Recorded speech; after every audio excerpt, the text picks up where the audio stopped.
आ रही है आपको? अब आवाज आ रही है आपको फुरकान? और सब बच्चे बता दें।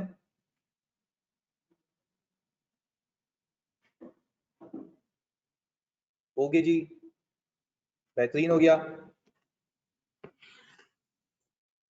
अच्छा जी, मैंने लास्ट क्लास जो शुरू की थी उसके अंदर कुछ चीजें बताई थी। मैंने आपको ये कहा था कि भाई जब ऑडिटर, प्लीज सुनना, किसी कंपनी का ऑडिट एक्सेप्ट करता है वो अलग चीज है, फिर एंगेजमेंट लेटर बनता है वो अलग चीज है। एंगेजमेंट लेटर बनने के बाद मैं जब एंटिटी में घुस जाता हूँ तो मुझे बताओ कि डायरेक्टली ऑडिट करता हूँ या रिस्क असेसमेंट होती है? अच्छा, रिस्क असेसमेंट कैसे होती है? मैं अंडरस्टैंडिंग लेता हूँ एंटिटी और उसके इन्वायरमेंट की, वो अंडरस्टैंडिंग लेके मुझे पता लगता है कहाँ कहाँ मसले हो सकते हैं। मैं हो सकते हैं इसलिए कहता हूँ क्योंकि मुझे कंफर्म नहीं है। अच्छा जी, फिर रिस्क असेस करने के तरीके हैं, एंटिटी की अंडरस्टैंडिंग लोगे, उसके एनवायरनमेंट की अंडरस्टैंडिंग लोगे, फिर वो अंडरस्टैंडिंग लोगे इंक्वायरी से, ऑब्जर्वेशन से, इंस्पेक्शन से और एनालिटिकल प्रोसीजर से। मैंने सारी चीजें करवाई थी, तो मैं एक एक्सपेक्ट अभी भी नहीं करवाया, इंटरनल कंट्रोल। वो एक साथ करवाऊंगा नहीं, जिस चैप्टर में जहां जहां उसकी बात आ रही है वो सब एक साथ करवा दूंगा। तो दैट मीन्स कि जब भी कोई भी चैप्टर रीड करोगे तो मैं वहां पे एग्जैक्टली वो चीज मिल जाएगी और समझ भी आ जाएगी। चलिए जी, इसके बाद फिर मैंने आपको ये कहा कि जब रिस्क असेस हो जाता है तो फिर मैं उसी रिस्क के ऊपर करता हूँ काम, चेक करता हूँ कि वाकई मेरा शक सही था या नहीं था। तो उसको मैं कहता हूँ रिस्पॉन्सेस टू असेस रिस्क। ऐसा ही है भाई, मैं रिस्पॉन्ड करता हूँ उनको, तो मैं बैलेंस शीट के और पीएनएल के हर एक लाइन आइटम पे सैंपल बेसिस पे काम करता हूँ। फिर सर वो काम करने के बाद मुझे मिलता है सफिशिएंट अप्रोप्रिएट ऑडिट एविडेंस या तो नहीं मिलता। सही है, पर ये दोनों चीजें मुझे कैसे बतानी है सर? रिपोर्ट के अंदर जिसका नाम है ऑडिट रिपोर्ट एज 700, मैंने लास्ट क्लास में शुरू किया था। मैंने कहा था रिपोर्ट के कंटेंट्स पहले तुम्हें पता होने चाहिए। रिपोर्ट के कंटेंट में सबसे पहले आप मुझे बता दें क्या आता है? क्या आता है भाई? इंडिपेंडेंट ऑडिटर्स रिपोर्ट, क्या हेडिंग आती है? ऐसा ही है भाई, ऑनलाइन वालों जल्दी बता दो, ऐसा है? और सब ये बता दें कि सबके पास क्या ये स्क्रीन शो हो रही है भाई?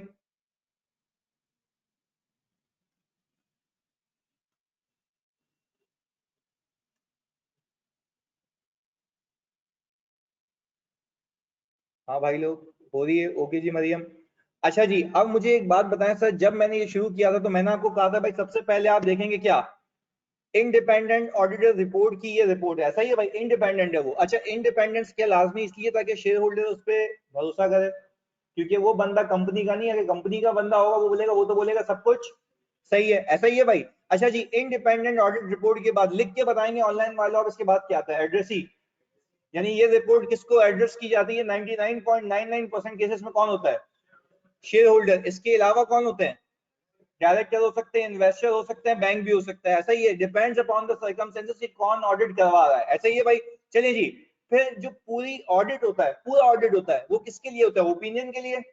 अच्छा जी, ओपिनियन, प्लीज सुनिएगा, प्लीज सुनिएगा। अगर मैं ओपिनियन के इस पे जाऊं, हम जरा इसको स्लाइड शो पे ले आते हैं भाई।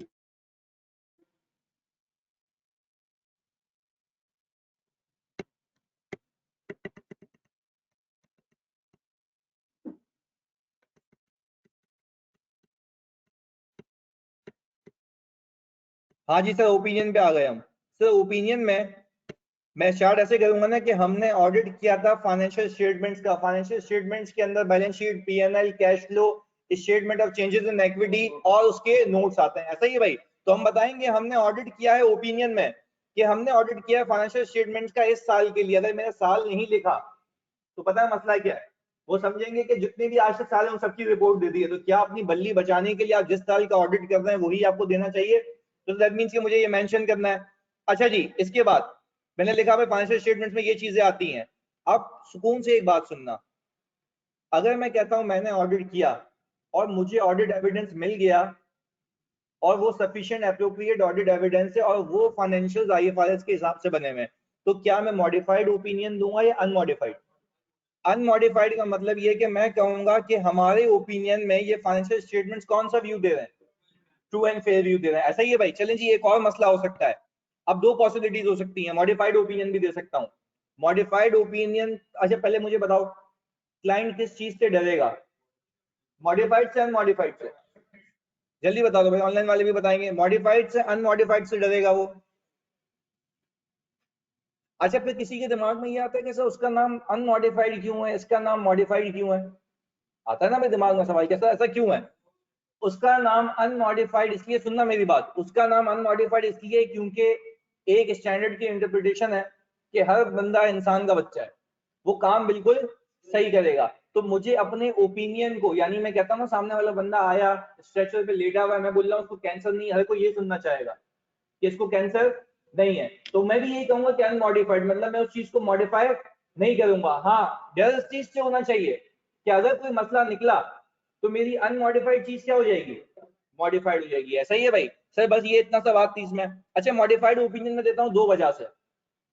पहली, या तो तुम्हें गलती पता लग जाए, या तो तुम्हें एविडेंस ही नहीं मिले। तो सर इन दोनों केसेस में क्या आपका ओपिनियन मॉडिफाई हो जाएगा?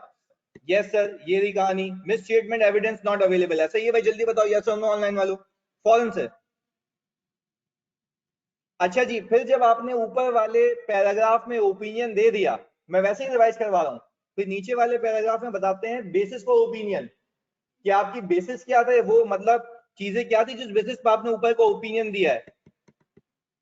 तो सर बेसिस फॉर ओपिनियन में सुनना, अनमॉडिफाइड ओपिनियन में मैं क्या बोलूंगा कि मैंने ऑडिट किया था आइजा के तहत,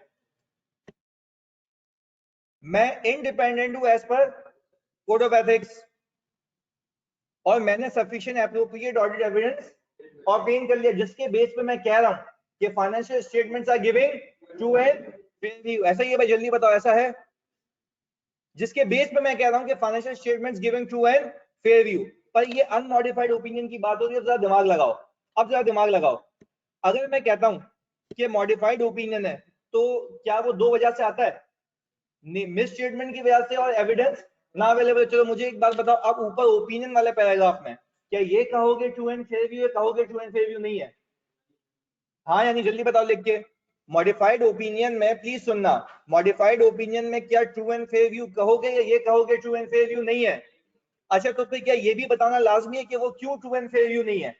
तो सर इसलिए वो कहता है नीचे क्या बताओगे, nature of miss statement, depreciation calculate होना चाहिए था, नहीं हुआ, फेयर वैल्यू मेजरमेंट होनी चाहिए थी, नहीं हुई, डिस्क्लोजर होना चाहिए था, नहीं हुआ। तो वो सारी चीजें वहां बताओगे, वो बेसिस फॉर ओपिनियन होगा या बेसिस फॉर मॉडिफाइड ओपिनियन होगा? ये बात समझ आ रही है? देखो जैसे आपका ओपिनियन होगा वैसे आपके बेसिस होंगे, ऐसा ही है। या मैं ये कह सकता हूँ जिस बेस पे आप ओपिनियन बना रहे हैं वो आपको लिखनी है। चलिए जी, इसके बाद और फिर अगर स्कोप लिमिटेशन है तो क्या फिर आप ये बताओगे कि अच्छा फिर अब मैं ऊपर क्या लिखूंगा? ट्रू एंड फेयर व्यू नहीं दे रहे, या मैं ये लिखूंगा मैंने ऑडिट ही नहीं किया, we are unable to do audit. ऐसा ही है भाई? अच्छा, पर we are unable to do audit क्यों? क्या मैनेजमेंट ने रोका था? वो भी कहानी बताओगे नीचे। समझ आ रही है बात? देखो जो भी बेसिस है, देखो ओपिनियन अब मैं तुम्हें वैसी पहले बिल्कुल बेसिक बेसिक बता रहा हूँ। आज हमें जो करना है वो करना ये है कि मुझे एक एक चीज पिक करनी है, पूरी रिपोर्ट को मैं खोल खाल के रख दूंगा सामने, पर अभी मैंने फिलहाल सिर्फ रिपोर्ट के कुछ कंटेंट आपसे डिस्कस किए हैं। ऐसा ही भाई, मैं फिर रिपीट कर रहा हूँ, अगर मैं सबसे पहले कहता हूं कि टाइटल आता है, टाइटल के बाद क्या आता है? एड्रेसी आता है, एड्रेसी के बाद क्या आता है? ओपिनियन। ओपिनियन अब तक तुमने देखे हैं ब्रॉड टर्म्स में दो तरीके के होते हैं। ब्रॉड टर्म्स में कितने होते हैं? दो तरीके के। पहला कौन सा ऑनलाइन वालों प्लीज लिख के बताओ? मॉडिफाइड और अनमॉडिफाइड। अच्छा जी, अनमॉडिफाइड के केस में मैं ओपिनियन में कहूंगा ट्रू एंड फेयर व्यू दे रहे हैं, उसके बेसिस में कहूंगा कि मैंने ऑडिट किया था एज पर आइजा, और इंडिपेंडेंट ऑडिटर हूं, मैंने ऑब्टेन किया सफिशिएंट एप्रोप्रिएट, जिसके बिना पे मैं ऊपर ओपिनियन दे रहा हूं कि ट्रू एंड फेयर व्यू है। दूसरी चौरंगी, क्या दोनों एक साथ हो सकते हैं? कोई भी एक होगा। वेरी गुड सर, कोई भी एक होगा। दूसरी चौरंगी पे प्लीज सुनिएगा यार, दूसरी चौरंगी पे अगर मैं ऊपर कह रहा हूं कि ट्रू एंड फेयर व्यू नहीं दे रहे, दैट मींस कि मुझे पता है कोई मसला है, क्या वो मसला बताऊंगा नीचे? यस सर, देखें नेचर ऑफ मिसस्टेटमेंट, तो वो बेसिस फॉर ओपिनियन की हेडिंग होगी या बेसिस फॉर मॉडिफाइड ओपिनियन की? वेरी गुड सर, ताकि आप बताएंगे तो सही ना शेयर होल्डर को कि अगर मैंने रिपोर्ट की ऐसी की तैसी की है तो क्यों की है। चलिए जी, एक और चीज, अगर मैं कहता हूं मुझे एविडेंस नहीं मिला, तो क्या ऊपर मैं ये लिखूंगा ट्रू एंड फेयर व्यू? क्या मैं ये लिखूंगा true and not fair view? हम लिखेंगे हमने एविडेंस ऑब्टेन, तो भाई इसको बताएंगे क्यों ऑब्टेन नहीं किया, वो कहां बताऊंगा? बेसिस फॉर ओपिनियन या basis for modified opinion? Very good sir, भाई ये बात समझ आती है ऑनलाइन, जल्दी बता दो गोली गोली, फौरन से जल्दी बता दो भाई, हाँ या नहीं? महक, मरियम, जल्दी बता दो प्लीज, अभी मैं जरा देखूं ये बैठे हुए कौन कौन है। अभी ये यही करना पड़ेगा मैंने।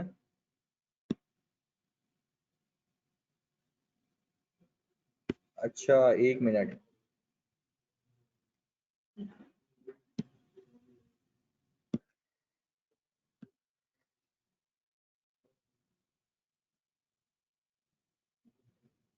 ओके जी, क्लियर है सब। ओके जी, या प्लीज यार देखो पार्टिसिपेट करना भाई, यहाँ पे ऐसा लगा जिंदा लाश बोल रही है। इतनी जान मारो सब्जेक्ट के लिए, तुम लोग मरे हुए हो। बारिश है तो क्या हो गया यार, मतलब बह गए हो क्या बारिश में, नालियों में। इधर इधर आ जाओ। चलिए जी आप प्लीज फोकस के साथ। सर ओपिनियन हो गया, बेसिस पर ओपिनियन हो गया, ये बात मुझे समझ आती है। सही है जी। इसके बाद कौन सा पैराग्राफ आता है? Material uncertainty relating to going concern. यार ये बहुत इंपॉर्टेंट, मैं रिवाइज करवा रहा हूँ, उसके पीछे वजह है। क्योंकि तुम भंगी हो, तुम लोगों ने रिवाइज नहीं किया, वजह यही है। हाँ भी कह रहे हो तुम लोग। इधर सर मुझे एक बात बताओ, प्लीज सुनना यार। देखो यार अगर मैं रिवाइज नहीं करवाऊँ ना, मुझे एक एक चीज पिक करनी है, तुम बोलोगे पता नहीं क्या हो रहा है, वो भी जिम्मेदारी हमारी है कि हम कराएंगे। सही है भाई, इधर देख लो। मुझे एक बात बताओ, फिर मैंने कहा था एक पैराग्राफ आता है material uncertainty relating to going concern, ये हर रिपोर्ट में नहीं आता। ये उस कंपनी की रिपोर्ट में आएगा। गोइंग कंसर्न का मतलब क्या, जल्दी बताओ लिख के। स्पीड में जाना है मुझे, स्पीड में। गोइंग कंसर्न का मतलब ये है कि कंपनी अगले 12 महीने सरवाइव करेगी, अगले 12 महीने सरवाइव करेगी। और मटेरियल अनसर्टेनिटी का मतलब है कि एक मसला है कि मुझे डाउट है कि कंपनी 12 महीने नहीं चल पाएगी, ये मुझे शक है। सुनना मेरी बात। अच्छा जी, अब एक कंपनी का तुम ऑडिट करने गए, सुनना प्लीज, हाँ फोकस के साथ। बैंक से उसने लोन लिया हुआ था, बैंक ने कुछ कंडीशंस लगाई हुई थी, उसको कहते हैं डेट कोवेनेंट्स। कि आपको current ratio, debt equity ratio maintain करना है। भाई ये बात समझ आ रही है ऑनलाइन वालों? चलें जी। कंपनी ने क्या किया इस साल, वो ब्रीच किया। ब्रीच करते ही उसका डेट इमीडिएटली पेएबल हो गया। अब क्या हर कंपनी के पास इतना सरप्लस कैश होता है कि वो पे कर सके? नहीं होता सर, बिल्कुल नहीं होता। तो मुझे एक बात बताओ, अगर कंपनी एक साथ पैसे पे कर देगी तो क्या हो सकता है कि उसको अपने एसेट बेचने पड़े हैं? क्या बैंक करप्सी हो सकती है? अच्छा जी अब सुनना मेरी बात, प्लीज सुनना, प्लीज सुनना। कंपनी ने, प्लीज फोकस के साथ, कंपनी ने किया ये कि अपने अकाउंट्स गोइंग कंसर्न बेसिस पे ही बनाए। यानी सारे एसेट्स को करंट एसेट में नहीं लेके आया, सारी लाइबिलिटीज को करंट लाइबिलिटीज में नहीं लेके आया। उसने अकाउंट्स वैसे ही बनाए जैसे नॉर्मल अकाउंट्स बनते हैं, पर उसके लिए उसने अपने पेरेंट एंटिटी से बैंक को गारंटी लेके दी। उसने अपने पेरेंट एंटिटी से किसको गारंटी लेके दी है? बैंक को, या अपने डायरेक्टर से बैंक को गारंटी लेके दी। अच्छा आइडियली इस कंपनी को अकाउंट्स किस बेसिस पे बनाने चाहिए? नॉन गोइंग कंसर्न बेसिस पे या गोइंग कंसर्न बेसिस पे? सोच के बताओ, सोच के बताओ जल्दी। गलत कह रहे हो। आइडियली सुनो इधर वापस से, यहाँ पे ये खोल लेते हैं भाई, ये आ गए हम सर इधर।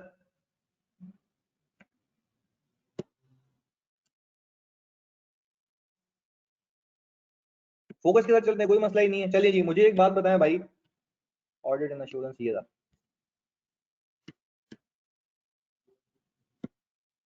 अच्छा जी मुझे एक बात बताओ, एक कंपनी है, प्लीज सुनना यार। एक कंपनी है, इसने लोन के डेट कोवेनेंट्स क्या किए भाई? ब्रीच किए हैं, सही है भाई। लोन के डेट कोवेनेंट्स ब्रीच किए हैं। अब मुझे एक बात बताओ, क्या कंपनी के अगले 12 महीने चलने के मसले हो गए? इसको मैं कहता हूं अंग्रेजी में गोइंग कंसर्न इश्यूज। ऐसा ही है भाई। अच्छा ऑडिटर ने जब कंपनी को, प्लीज सुनना यार, ऑडिटर ने जब कंपनी की हालत देखी तो कंपनी के पास इतना कैश अवेलेबल नहीं था। इन एनी केस उसको ये डेट पे करने के लिए क्या करना पड़ेगा? अपने एसेट्स को क्या करना पड़ेगा? बेचना पड़ेगा। तो मुझे एक बात बताओ, क्या अगले 12 महीने ऑडिटर को ये कंपनी चलती हुई दिखती है? हाँ या नहीं, प्लीज लिख के बता दो। नहीं सर, आइडियली इस कंपनी को अकाउंट्स नॉर्मल बनाने चाहिए, नॉर्मल से हट के बनाने चाहिए। यानी इसको अपने सारे एसेट्स को करंट एसेट्स में दिखाना चाहिए क्योंकि वो बिकेंगे। सारी लायबिलिटीज को किस में दिखाना चाहिए? करंट एसेट्स में, क्योंकि वो सेटल होंगी। पर इस कंपनी ने किया क्या, इसने बोला नहीं यार देखो मैं अभी भी गोइंग कंसर्न। इसने गारंटी लेके दे दी किस कंपनी से? पेरेंट एंटिटी से गारंटी लेके दे दी बैंक को, तो बैंक ने माफी दे दी। पर क्या, सुनना मेरी बात, बैंक ने जब माफी दे दी, पर क्या अभी भी ये डर है कि वो पेरेंट एंटिटी मना करते मुकर गया है? हाँ या नहीं? पर देखो इस कंपनी ने अकाउंट्स तो गोइंग कंसर्न बेसिस पे बनाए, यानी बिल्कुल सही वाले बेसिस पे बनाए, पर अब भी एक खदशा है, यानी एक मटेरियल अनसर्टेनिटी है। तो उस मटेरियल अनसर्टेनिटी को मैं कहां पे बताऊंगा? इस वाले पैराग्राफ में। ये कब होगा? जब कुछ इवेंट्स होंगे, वो इवेंट्स में आगे डिटेल में डिस्कस करूंगा। पर एक बात समझ आती है कि भाई एक कंपनी, प्लीज सुनना यार, ये जो कंपनी है इसके अभी तो चल रही है, पर इसके डूबने के चांसेस हैं। अगर डूबने के चांसेस है तो मैं किस पैराग्राफ में बताऊंगा? Material uncertainty relating to going concern. ये बात समझ आती है भाई ऑनलाइन में? जल्दी बताओ।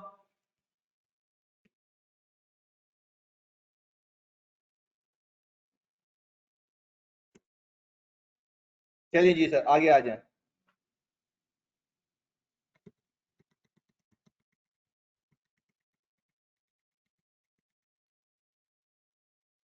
तो ये ओपिनियन भी हो गया था, ये आ गया भाई हमारे पास। हाँ जी, ये कौन सा एज अ डील करेगा? 570 सही है भाई। अच्छा, कंपनी लॉसेस के अंदर है, फाइनेंशियल इश्यूज हैं, सही है भाई, ये मैंने अभी ऐसे ही डिस्कस कर लिया तुमसे। और सर मटेरियल हो तभी होगा या हल्के फुल्के? मटेरियल हो तब होगा ताला, ये आगे डिस्कस करना मैं खाली। अच्छा, एम्फेसिस ऑफ मैटर, प्लीज सुनना यार। एम्फेसिस ऑफ मैटर का मतलब ये है कि ऑडिटर, ये प्रेजेंटेशन मिल जाएगी, मैं बिल्कुल आप लोगों को भेज दूंगा ये प्रेजेंटेशन, को मसला नहीं है, पर मैंने जो आपको नोट करवाया है पहले मैं भेजता हूँ, यानी वो तो ऑलरेडी आपके पास हुआ हुआ है नोट, सही है ना? डबल डबल करने की नीड नहीं, आपकी नोटिंग अलग है, ये पढ़ाने का मटेरियल है मेरे, और आपको याद करने के लिए नोट्स अलग से दूंगा, अभी भेज दूंगा आज पूरी रिपोर्ट के। चलिए जी, एम्फेसिस ऑफ मैटर, क्या ऐसा हो सकता है कंपनी के ऊपर कोई केस चल रहा है वो सिवियर किस्म का हो? हाँ, अब मुझे एक बात बताओ, एम्फेसिस ऑफ मैटर एक और जगह दिया था, कोई बताएगा? Very good, financial reporting framework acceptable नहीं हो, फिर भी लॉ कहता है कि आपको ऑडिट करना है, तो आपने क्या मैनेजमेंट से रिक्वेस्ट की थी आप एडिशनल डिस्क्लोजर देंगे? और फिर आपने कहा था मैं इसको फाइनेंशियल में से रेफर भी करूंगा अपनी ऑडिट रिपोर्ट में, हो सकता है कि वो चीज शेयर होल्डर से मिस हो जाए, तो इसलिए क्या उस मैटर को एम्फेसाइज करूंगा। यस सर, ये सारी लिंकेज है। तो सर फिर हमने ईओएम दिया था, ईओएम 706 के तहत। अच्छा सुनना, ईओएम देने की कुछ कंडीशंस हैं। ईओएम आप तब देते हो इफ ऑडिटर की जजमेंट में वो जो मसला है वो फंडामेंटल है किसकी अंडरस्टैंडिंग के लिए? यूजर की अंडरस्टैंडिंग के लिए। मेरी एग्जांपल में यूजर है कौन? शेयर होल्डर, ऐसा ही है भाई। अब एक और चीज सीखो, और वो मैटर एडिक्वेटली कहां डिस्क्लोज हुआ है? फाइनेंशियल स्टेटमेंट्स में, ऐसा ही है भाई। ये 706 में अलग से भी करना है। चलिए जी, इसके बाद फिर मैंने कहा प्रोवाइडेड डेट वो ऐसा मसला नहीं हो जिसकी वजह से रिपोर्ट को क्या होना हो। तो मुझे अब आप एक बताइए, मैंने पहले डिस्कस किया हुआ सारी चीजें, प्लीज फोकस के साथ, फोकस के साथ। अगर मैं आपको ये कहता हूं, प्लीज सुनना फोकस के साथ, अगर मैं आपको ये कहता हूं कि वो ऐसा मसला था जिसको सिर्फ डिस्क्लोज नहीं होना चाहिए था, बल्कि उसकी वजह से ऑडिट रिपोर्ट क्या होती? मॉडिफाई होती, ओपिनियन मॉडिफाई होता। तो मुझे एक बात बताओ, क्या वो यहाँ का मसला है या ओपिनियन का मसला है?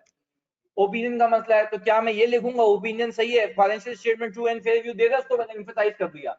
मैनेजमेंट कह रही है मैं डेप्रिसिएशन बुक नहीं कर रही है, सही है, तुम बोलोगे हाँ बिल्कुल सही है, सही किया हुआ, मैं यहाँ पे नीचे एम्फसाइज कर दूं, क्या ये सही है?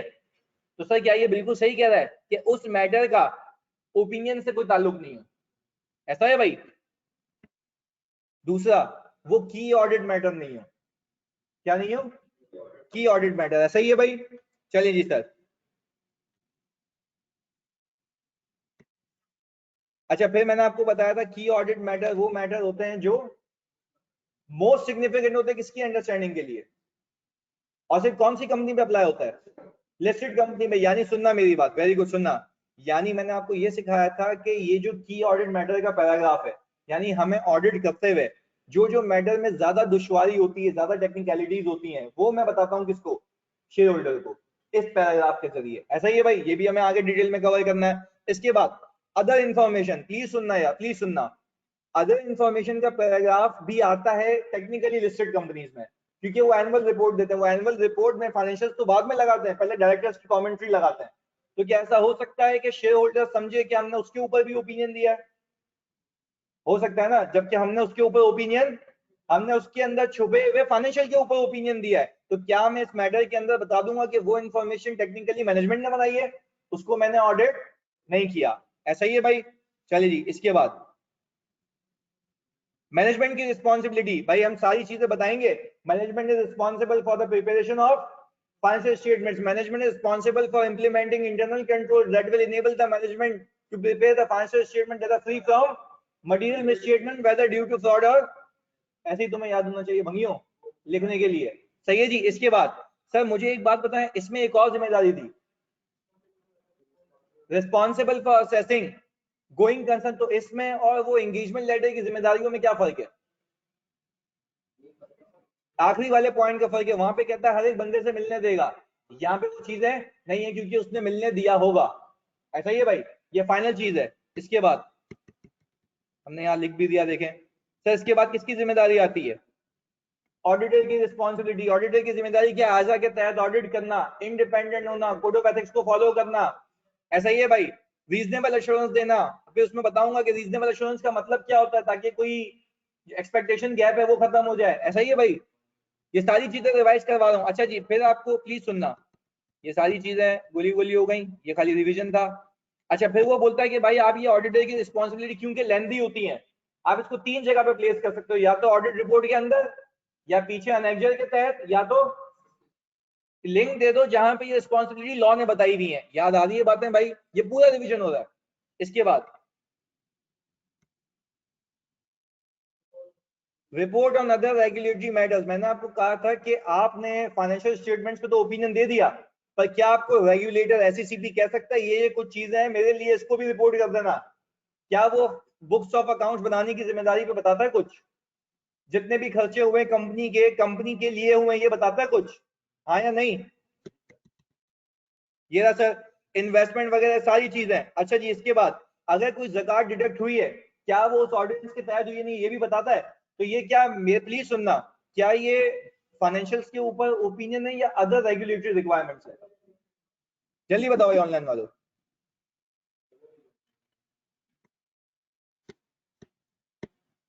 फिर वो कहता है आप ना अदर मैटर पैराग्राफ भी दे सकते हैं। अदर मैटर पैराग्राफ एग्जांपल दे रहा हूं। अदर मैटर पैराग्राफ आप इसलिए देते हैं ताकि आप शेयर होल्डर को ऑडिटर की रिस्पॉन्सिबिलिटी बताएं। क्या ऐसा हो सकता है लास्ट शेयर का ऑडिट किसी और ने किया हो? हाँ या नहीं? हो सकता है। तो दैट मीन्स कि आपके अदर मैटर पैराग्राफ में वो चीजें बता सकते हैं जो ऑडिटर की जिम्मेदारी सामने वाले को क्लियर करने के लिए लाजमी हो। तो इसके अंदर मैं ये बता सकता हूं कि भाई लास्ट ईयर का ऑडिटर कोई और था, लास्ट ईयर का ऑडिट मैंने नहीं किया था। तो ये भी हमें आयदा 706 में कवर करना है। देखो क्या लिखा हुआ है, auditor consider it necessary to communicate a matter which is not required to be disclose in financial statement. यानी भले ही वो मैटर फाइनेंशियल स्टेटमेंट में डिस्क्लोज ना हो, पर अगर ऑडिटर को लगता है कि वो यूजर की अंडरस्टैंडिंग के लिए, किसकी अंडरस्टैंडिंग के लिए? ऑडिट की, ऑडिट रिपोर्ट की और ऑडिटर की रिस्पॉन्सिबिलिटी, प्रोवाइडेड दैट ये रेगुलेशन और ये कम्युनिकेशन लॉ ने मना नहीं की हो। दूसरी चीज, मैटर की ऑडिट मैटर ना होगा, की ऑडिट मैटर है तो वो यहाँ नहीं आना चाहिए, वहां आना चाहिए रेलेवेंट में। ऐसा है भाई। सर ये आखिरी आखिरी मरला है इसका। सिग्नेचर किसके होंगे? फर्म के होंगे, पर नीचे पार्टनर का नाम भी आएगा अलग से। ऐसा ही है भाई, जिसने साइन किया है। इसके बाद name of the engagement partner, sir date आएगी सर, और इसके बाद क्या आ जाएगा? एड्रेस की कराची में साइन हुई, लाहौर में साइन हुई सर, होप यहां तक तो आपको रिवाइज हो गया होगा। चलिए जी, पूरा लास्ट लेक्चर रिवाइज हुआ है। अब एक चीज सीखनी है आपने, और ये आप लिखेंगे भी। सर आपको जो मैंने कॉपी करने के लिए दिया था उसके अंदर आई थी डेट ऑफ, या प्लीज ये इंपॉर्टेंट चीज है, ये मैंने कहा था अगली क्लास में डिस्कस करूंगा, डेट ऑफ ऑडिट रिपोर्ट। ऐसा ही है भाई। देख लो, अभी मैंने तुम्हें बताया कि डेट ऑफ ऑडिट रिपोर्ट आ रही थी सबसे आखिर में, कि रिपोर्ट किस दिन पे साइन हुई है। मैंने इसकी एग्जांपल तुम्हें एक बेसिक सी दी थी, जरा फोकस करना। डेट इतनी अहम चीज है ना। फॉर एग्जांपल प्लीज सुनना यार, ये है 31 दिसंबर 2019। प्लीज सुनना यार फोकस के साथ। सर क्या ये मेरा रिपोर्टिंग डेट है?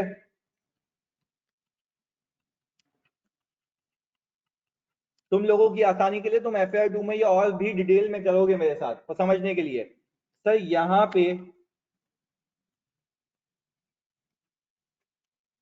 December 1 2019 को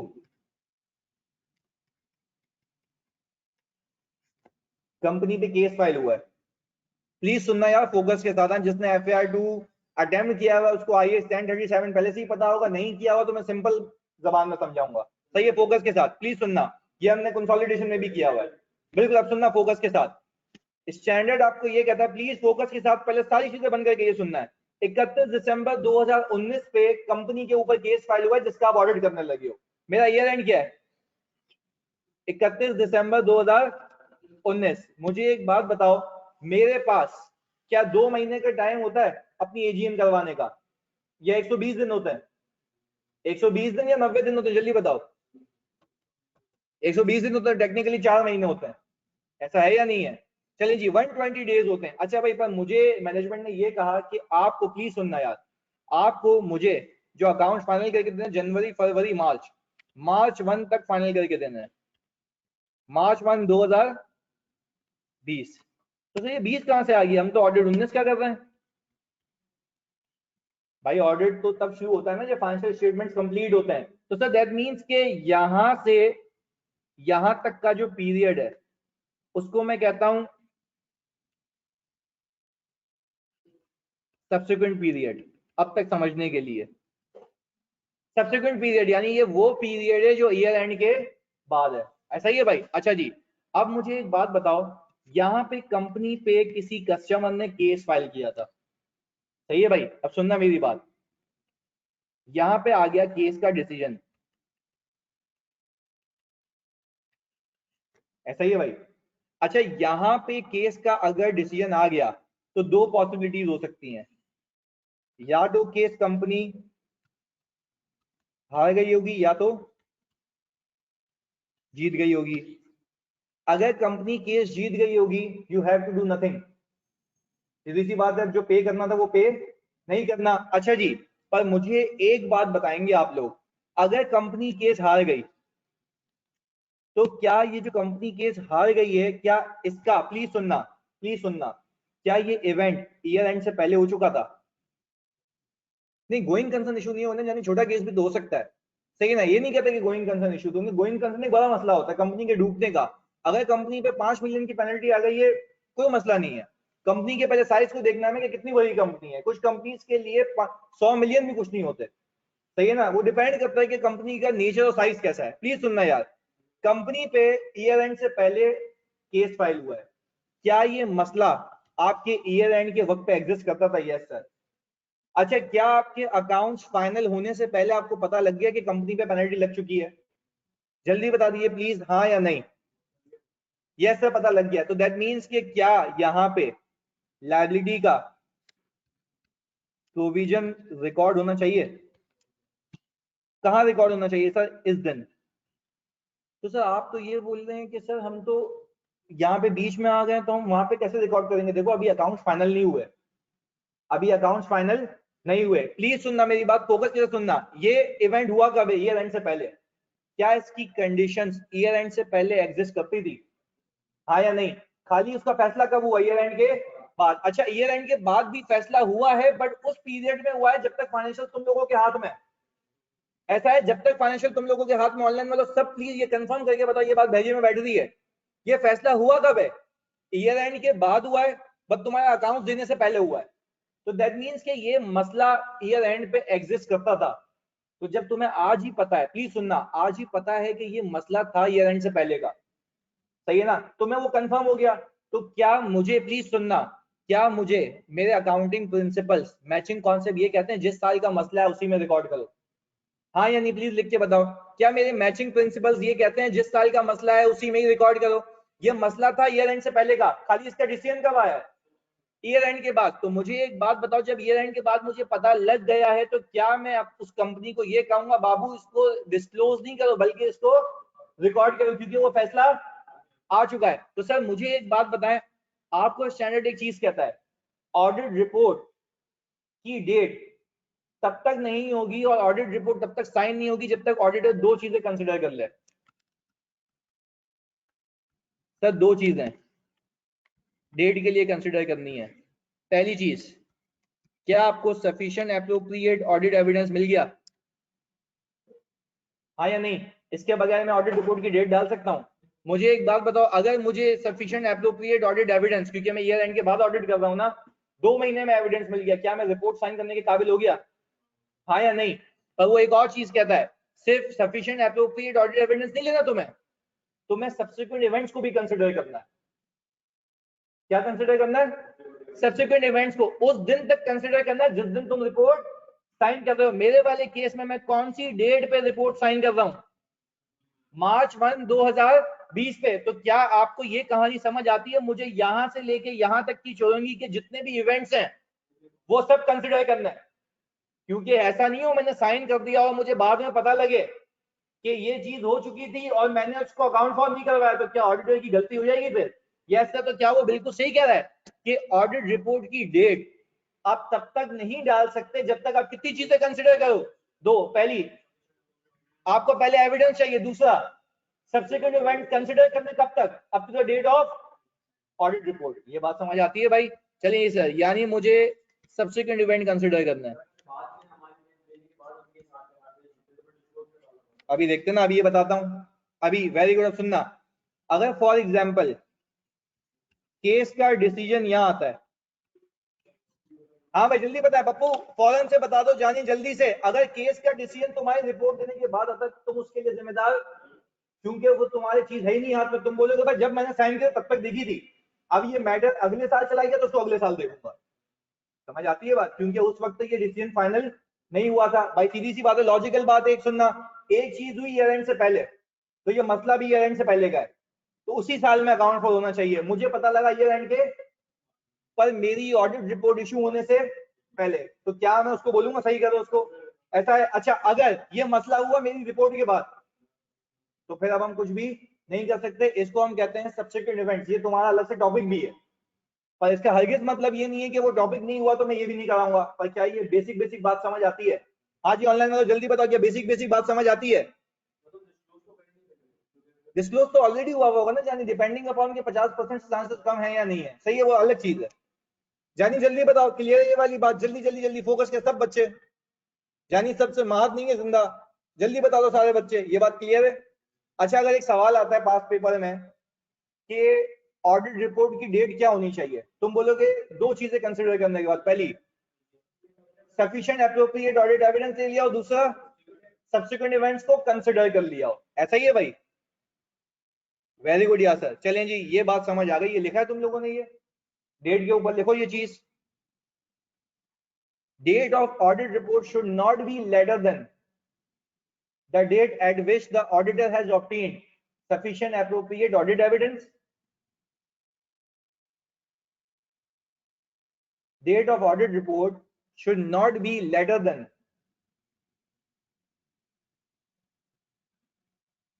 the date at which auditor has obtained sufficient appropriate audit evidence and the auditor has considered subsequent events. ऐसा है भाई? सिंपल सिंपल जबान में लिख लो तुम लोग।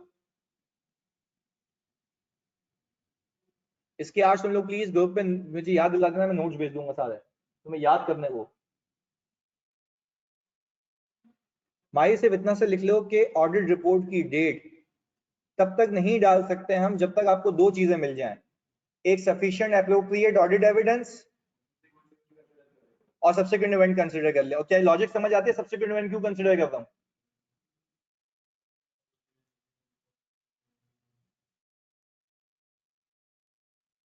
डन हो गया हमारी?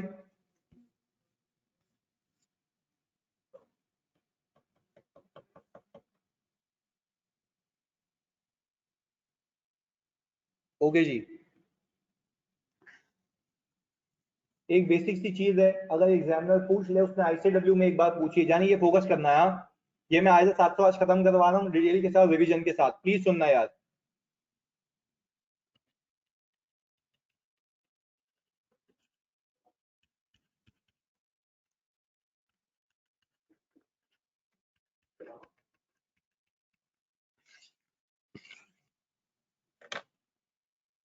सर ये वाला टेक्निकल चीज है, हाँ ये तुमने पिक कर ली तो बहुत अच्छी बात है। अब जरा सारे काम बंद करके ये सुनना तुम लोगों ने।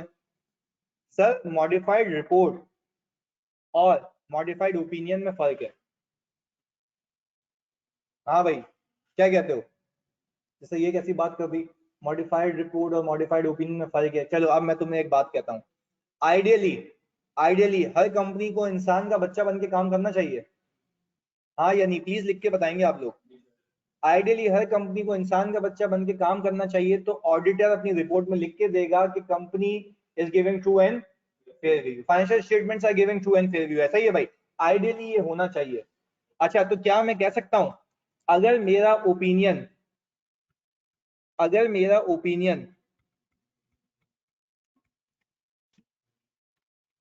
अनमॉडिफाइड है, तो मेरी रिपोर्ट भी क्या होनी चाहिए? गलत, मॉडिफाइड हो सकती है। ये तो सीखना है, ये किसी को पता ही नहीं होता। ये तो आज गेम सिखा रहा हूँ ना, ये वो चीज है जो किसी को नहीं पता, और कसम खा के कहता हूँ, देखना तो मैं प्रूव करूंगा मैं। सही है, फोकस के साथ। क्या आइडियली, पहले तुम्हारा दिमाग क्या कहता है, अगर मेरा ओपिनियन, सुनना, अगर मेरा ओपिनियन अनमॉडिफाइड है, यानी मैं कह रहा हूँ ट्रू एंड फेयर व्यू दे रहा है, तो मेरी रिपोर्ट भी क्या होनी चाहिए? अनमॉडिफाइड। आइडियली ये होना चाहिए, जल्दी लिख के बता दो पप्पू, जल्दी से लिख के बताओ, अनमॉडिफाइड होनी चाहिए। जानी जल्दी बता दो, हाँ या नहीं? फोकस के साथ, तुम्हारे लिए कह रहा हूँ सर अनमॉडिफाइड होनी चाहिए, पर मैं कह रहा हूं यहां पे मॉडिफाइड पॉसिबल है। अरे सर ये क्या बात कर रहे हैं सर, एक चीज लिख रहा हूं यहाँ पे, ओपिनियन का मॉडिफाई होना अलग बात, एंड रिपोर्ट का मॉडिफाई होना अलग बात। सर ये जरा प्रूफ कर दे तो। वो देखे वही कह रहे हैं कैसे, जरा सुन लें।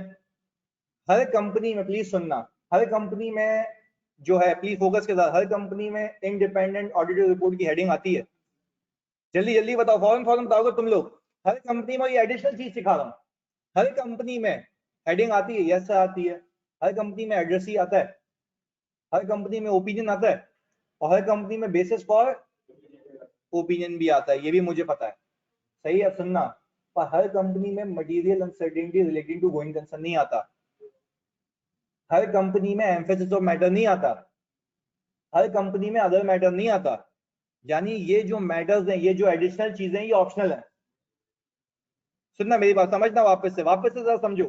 हर कंपनी में टाइटल आता है, हर कंपनी में एड्रेस ही आता है, हर कंपनी में ओपिनियन आता है, हर कंपनी में बेसिस फॉर ओपिनियन आता है, और हर कंपनी में material uncertainty relating to going concern, हर कंपनी में एम्फेसिस ऑफ मैटर नहीं आता। क्या लाजमी है कि हर कंपनी ने एप्लीकेबल फाइनेंशियल रिपोर्टिंग फ्रेमवर्क नहीं एक्सेप्ट किया हो?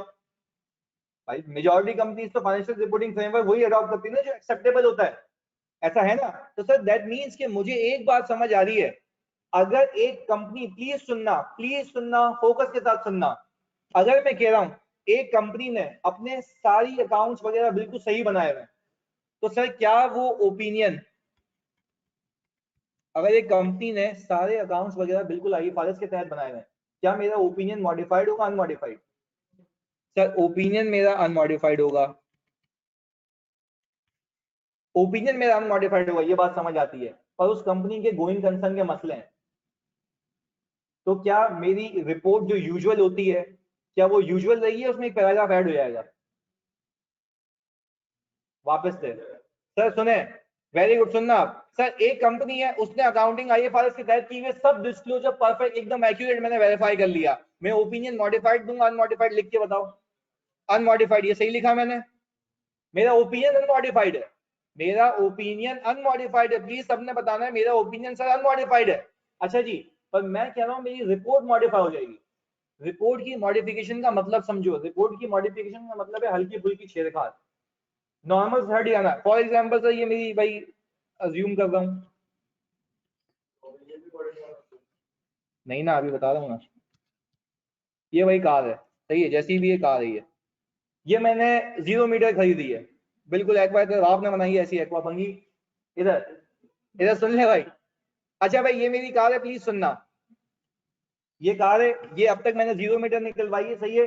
अगर इसकी मैं ये लाइटें चेंज करके चकोर लगवा दूं, क्या मॉडिफाई हो गई? यस सर, मॉडिफाई करवा दी ना, यानी मैंने इस चीज में जो बेंचमार्क चीज है इसके अंदर हल्की फुल्की छेड़खानी की वो क्या हो जाएगी, मॉडिफाई हो जाएगी। तो मुझे एक बार बताओ, यही तो एग्जांपल समझाना चाह रहा हूं। रिपोर्ट भी मॉडिफाई हो जाएगी अगर आपने उसमें हल्की फुल्की क्या की, छेड़खानी की। अब मैं आपसे पूछता हूं, क्या हर कंपनी के गोइंग कंसर्न के मसले होते हैं? तो क्या हर कंपनी में material uncertainty relating to going concern आता है? हाँ या नहीं, जल्दी बताओ। नहीं आता सर, तो मुझे एक बात बताओ, तो फिर तो मैं तो सही कह रहा हूँ ना कि भले ही आपका ओपिनियन मॉडिफाइड नहीं हो पर रिपोर्ट मॉडिफाई हो सकती है। क्यों? क्योंकि आपने उसके अंदर वो चीज डाल दी जो हर रिपोर्ट में, पर हर रिपोर्ट में टाइटल आता है, हर रिपोर्ट में एड्रेस आता है, हर रिपोर्ट में ओपिनियन आता है, हर रिपोर्ट में बेसिस पे ओपिनियन आता है। भाई ये बात समझ आ रही है ऑनलाइन में? जल्दी बता दो। ये बात समझ आ रही है भाई? जल्दी बता दो यार। सर दैट मीन्स के अब एक बात समझ आ रही है, ओपिनियन का मॉडिफाई होना अलग बात, रिपोर्ट का मॉडिफाई होना अलग बात। तो आज के बाद तुमसे ये मैं बच्चों से इंटरव्यू में पूछता हूँ, ये बोलते हैं सर ये क्या बात हुई? वो तो है, ये तो तुम्हारे सामने प्रूफ किया ना मैंने। अगर वो सवाल पूछ ले तो अब जवाब दे पाओगे उसको कि क्या ऐसा हो सकता है कि ओपिनियन अनमॉडिफाइड हो, रिपोर्ट मॉडिफाई हो जाए? How? whenever you will include additional things in the report। ऐसा ही है क्या? मटेरियल अनसर्टेनिटी एडिशनल होता है? चलिए जी, क्या सर मतलब क्यों? कुछ ऐसी चीजें हैं जो अगर डाल दें तो रिपोर्ट मॉडिफाई हो जाएगी? एग्जैक्टली चलो अब एक चीज तुमसे पूछता हूँ, क्या मैं ये कह सकता हूँ अगर मेरा ओपिनियन मॉडिफाई होगा तो मेरी रिपोर्ट भी मॉडिफाई होगी? ये तो इक्वल है ना? भाई जल्दी बताओ, अगर ओपिनियन मॉडिफाई होगा तो रिपोर्ट मॉडिफाई होगी, लिख के बताओ सब बच्चे। ऐसा है? लाजमी है। रिपोर्ट ओपिनियन मॉडिफाई होगा तो जाहिर सी बात है कि रिपोर्ट भी क्या होगी, मॉडिफाई होगी। पर क्या ऐसा भी हो सकता है कि ओपिनियन मॉडिफाई नहीं हो, रिपोर्ट मॉडिफाई हो सकता है? अच्छा अब एक और बात बताओ, क्या अदर मैटर पैराग्राफ हर कंपनी में आता है? नहीं। अगर लास्ट ईयर का ऑडिट किसी और ने किया है तो मैं लिखूंगा, हाँ या नहीं? तो क्या रिपोर्ट यूजुअल है या अनयूजुअल है? अनयूजुअल है। तो भाई ये बात समझ आती है? जल्दी बता दो पप्पू, गोली गोली। ऐसा है? सर दोनों में डिफरेंस समझ आ गया? पक्की बात है। अब मैं खाली आपको एक टूर कराता हूँ आपके सवालों को किस तरीके से आए। मैंने किया ये कि जितनी भी दुनिया भर की अकाउंटिंग की बॉडीज है उसमें से ये ऑडिट के सवाल निकाल के जगह चिपका दिए। सही है, तुम्हारी प्रैक्टिस के लिए। तो सर अगर कुछ हल्के फुल्के मसले हैं तो मेरा ओपिनियन कैसे अनमॉडिफाइड होगा? मसले कहाँ हैं फुरकान? मसले नहीं है ना, कंपनी ने अकाउंटिंग आईएफआरएस के तहत की हुई है, तो आप ये कहोगे ट्रू एंड फेयर व्यू नहीं दे रहा? फुरकान ये तो कहोगे ना ट्रू एंड फेयर व्यू दे रहा है। पर हम ये कहेंगे कि अभी तो ट्रू एंड फेयर व्यू दे रहा है, पर मैं सिर्फ शेयर होल्डर को ये बताऊंगा कि कंपनी के गोइंग कंसर्न के मसले चल रहे हैं, तो इसमें अवेयर रहना। समझ आ रही है फुरकान? इसको हमें डिटेल में देखना है आगे, पर अभी से हमें इतना समझना है कि मॉडिफाइड ओपिनियन का होना अलग बात और रिपोर्ट का मॉडिफाई होना अलग बात। चलिए जी। हाँ क्या ये छापना था तेरे को? रुक जा एक मिनट बताता हूँ। सर अगर गोइंग कंसर्न का इशू है और उन्होंने उस तरह नहीं बना। अच्छा एक और बात, चलो सुनो, सब बताओगे मुझे, पहले एक एक करके सवाल के जवाब देंगे। तला अहमद कह रहे हैं कि सर अगर गोइंग कंसर्न का इशू है और कंपनी ने अकाउंट्स बनाए हैं जैसे नॉर्मल बनते हैं, तो क्या ये मटेरियल अनसर्टेनिटी के पैराग्राफ का मतलब या आईएफआरएस की नॉन कंप्लायंस है?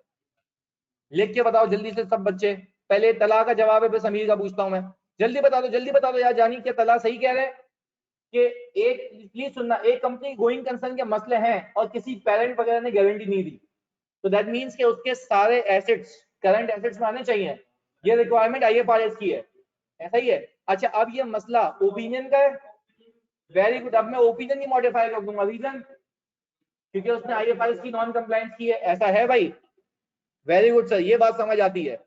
चलिए जी इसके बाद बेहतरीन है। इसके बाद सर मतलब आप कह रहे हैं कि रिपोर्ट में अगर एम्फेसिस को मैटर जानबूझ के डाला और जरूरत नहीं थी मगर मॉडिफाई हो जाएगा? नहीं नहीं, जानबूझ के क्यों डालूंगा भाई?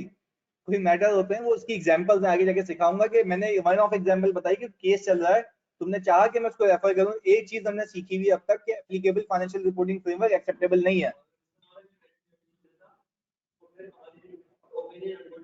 हाँ बिल्कुल। अब एक एक बात अभी सबसे भी पूछ लेते हैं भाई, ये हमजा हमारे भाई कह रहे हैं कि गोइंग कंसर्न के मसले थे, पेरेंट एंटिटी ने गारंटी दे दी, क्या आप अब अकाउंट्स आप सब बताएंगे? माही तला फुरकान महात सब बताएंगे क्या अब अकाउंट्स नॉर्मल बनने चाहिए अगर गारंटी आ गई है? अच्छा नॉर्मल बनने चाहिए, दैट मींस कि मैं आईएफआरएस से कंप्लाई कर गया, तो क्या मेरा ओपिनियन चेंज होना चाहिए? No sir. पर क्या मटेरियल अनसर्टेनिटी दिखाऊंगा? यस सर, मटेरियल अनसर्टेनिटी दिखाऊंगा। अच्छा अब क्या इससे ओपिनियन मॉडिफाई हुआ या report? Very good sir, report modify हुई। अब समझ आ रही है बात। चलें जी, मैं उम्मीद करता हूं कि आप जब ये सवाल पढ़ेंगे तो आपको समझ आएगा, क्योंकि आप लोगों को अब तक पता नहीं था कि किस तरीके से आपके दिमाग में ये चीज डाली गई है। अब खाली आप देखें जरा। तो ये आ गया हमारा questions on element of audit report. ये पूरे आपके होमवर्क होंगे, आपको सॉल्व करना है, पर ये याद करने के बाद ऐसे नहीं छापो। फोकस के साथ पहला, list out the major elements of unmodified audit report. देखें ये इतनी सी चीज है, फेलियर का इतना बड़ा रीजन बनता ना, तमीज से का सवाल नहीं पड़ा। क्या रहा है वो, सुनना, major elements of unmodified audit report की बात कर रहा है। ये तो गेम है यहाँ पे, यानी गोइंग कंसर्न नहीं आएगा, एम्फेसिस ऑफ मैटर नहीं आएगा, अदर मैटर नहीं आएगा, बाकी सब आएगा। कितने नंबर का, 4 नंबर का टक टक करके हेडिंग चिपका देना, सारी लिखोगे ना यार। अच्छा जी, अब मुझे एक बात बताओ, टाइटल आएगा? मैं हाँ या ना में जवाब पूछ रहा हूँ, टाइटल आएगा? अच्छा, एड्रेस ही आएगा। दूसरा, ओपिनियन, बेसिस पर ओपिनियन, चलो यहां तक रुक गए। कि कैम आएगा, कैम की ऑडिट मैटर आएगा, क्योंकि वो हर लिस्टेड कंपनी में आता है, लिस्टेड कंपनी के लिए यूजुअल है, ऐसा ही है। अच्छा, तो मुझे एक और बात बताओ, की ऑडिट मैटर भी आएगा जिसको मैं कैम कहता हूँ। इसके बाद क्या एक एक करके पूछा, मटेरियल अनसर्टेनिटी आएगा? नहीं, पक्की बात है। एम्फेसिस ऑफ मैटर, ऑडिटर की रिस्पॉन्सिबिलिटी, मैनेजमेंट की रिस्पॉन्सिबिलिटी, डेट आएगी, एंगेजमेंट पार्टनर का नाम और लोकेशन। सर आगे 4 नंबर। सही है, मैं तुम्हें इसलिए कह रहा था कि देखो ये जो तुम्हें समरी से पढ़ाने का मकसद है ना, वो ये है कि तुम्हारे दिमाग में चीजें बैठे हैं। अब मैं तुम्हें जो थ्योरी दूंगा ना, तुम याद करोगे, तुम्हारा गोली गोली आंसर आएगा। सही है, अब एक एक करके एक स्टेप आगे जाना। दूसरा, the date is an important element of audit report. What date should the auditor put on the audit report and what does it represent? Very good, और वेरी गुड। क्या ये सही कह रहा है कि, सुनना मेरी बात, क्या ये सही कह रहा है कि वो डेट यहाँ पे डलेगी जिस दिन ऑडिटर ने क्या ऑब्टेन किया? सफिशिएंट एप्रोप्रिएट ऑडिट एविडेंस, क्या ये काफी है? और auditor has considered the impact of subsequent events. क्या ये बात समझ आती है भाई? सीधा सीधा 3 नंबर। सही है, अब प्लीज सुनना यार, देखें यही गेम है, और ऐसा हो नहीं सकता, ऐसा हो नहीं सकता कि ऑडिट का पेपर है उसमें रिपोर्ट ना है, ऑडिट का पेपर है उसमें रिस्क असेसमेंट ना है, पेपर है और रिस्पॉन्सेस ना है। सही है, तो अब आगे जाके मैंने जो तुम्हारे लिए अपने प्रैक्टिस सेशन डिजाइन किए हुए ना, वो ऐसे किए हुए, 1 क्वेश्चन एंड इंटायर रिवीजन उसमें होगा। ये रिस्क आइडेंटिफाई करोगे, रिस्पॉन्ड करोगे, रिस्पॉन्सेस से क्या मिलेगा? ऑडिट एविडेंस, पे सब्सिक्वेंट इवेंट कंसीडर करोगे, फिर रिपोर्ट दोगे। सही है, तो फिर देख लेते हैं कि इसको आगे कैसे लेके चलना। चले सर, 2 पे टिक लगा दूं, 2 हो गए सवाल। इसके बाद, auditor is required to issue an audit report at the end of audit which set out his opinion on the financial statements. An important element of audit report is a statement of auditor's responsibility. क्या कह रहा है? Narrate the matter that should be contained in the statement of auditor's responsibility and included in audit report issued under ISA 700. जिसको याद होगा ना, सिर्फ वही लिख पाएगा। मैं बताऊंगा, मैं एग्जामिनर होता, मैं पता है क्या करता? रिस्पॉन्सिबिलिटी लिख के देता और गलत लिख के देता, बोलता इसको सही करो। सही है, तो वो बच्चा सही कर पाता जिसको याद होगा। तो यार प्लीज एक रिक्वेस्ट है, याद करोगे सारे? ऐसा ही है। देखो, ये इस रट्टे वाले क्वेश्चन को भी टेक्निकल बना सकता है। वो पता है क्या, सुनना, तुम लोगों में से किसी भंगी ने मुझे याद नहीं दिलाया, मैंने तुम्हें कहा था कि मुझे बोलना कि एंगेजमेंट लेटर देना है, मैंने नहीं दिया तुम लोगों ने। अच्छा, ऑडिट रिपोर्ट का किसने याद दिलाया? ऑडिट रिपोर्ट भी कहा था ना मुझसे ले लेना। सही है, आपको ऑडिट रिपोर्ट भी, भाई जब इतनी मेहनत कर रहे हो, ऑडिट रिपोर्ट भी याद कर दो। देखो, उस दिन से जब उसने ऑडिट रिपोर्ट दे दी और बोले इसमें करेक्शन करो, मैं तुम्हें लिटरली बता रहा हूं, तुम्हें लग पता जाएगा। सीए फाइनल में पता है कैसा सवाल आता है? पूरी ऑडिट रिपोर्ट देता है और बोलता है मेरा ओपिनियन मॉडिफाइड है, और वो लिख के कौन सी रिपोर्ट देता है? मॉडिफाइड की। एडिशनल चीजें नहीं होती है, सारी चीजें अज्यूम करके लिखनी पड़ती है, तो उसकी प्रैक्टिस मैंने करवानी है। सही है, बंगी कह रहा ऑडिट रिपोर्ट कब देंगे? कोई कैफ में आ सकता है बिल्कुल। भाई मुझे एक बात बताओ, क्या ये रिस्ट्रिक्शन है कि कैफ में ऐसा क्वेश्चन नहीं आ सकता?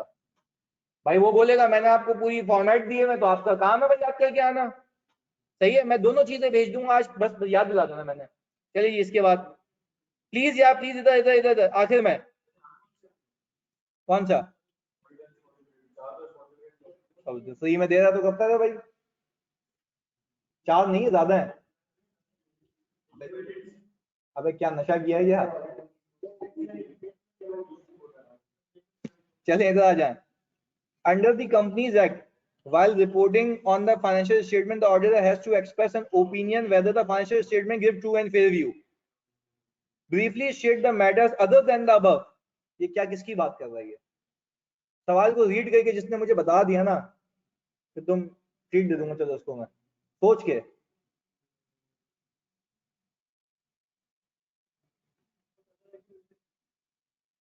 सोचो। हाँ जी, गलत सोयमा गलत। यार सोचो यार, सवाल तो रीड करो, बताओ भाई। यार कैसी बातें कर रहे हो यार, एम्फेसिस ऑन मैटर क्यों यार, पागल हो गए हो। वेरी गुड तला अहमद भाई। वो जो याद है, other regulatory requirements, other reporting requirements अभी रिवाइज करवाया बंगियों, अभी रिवाइज करवाया।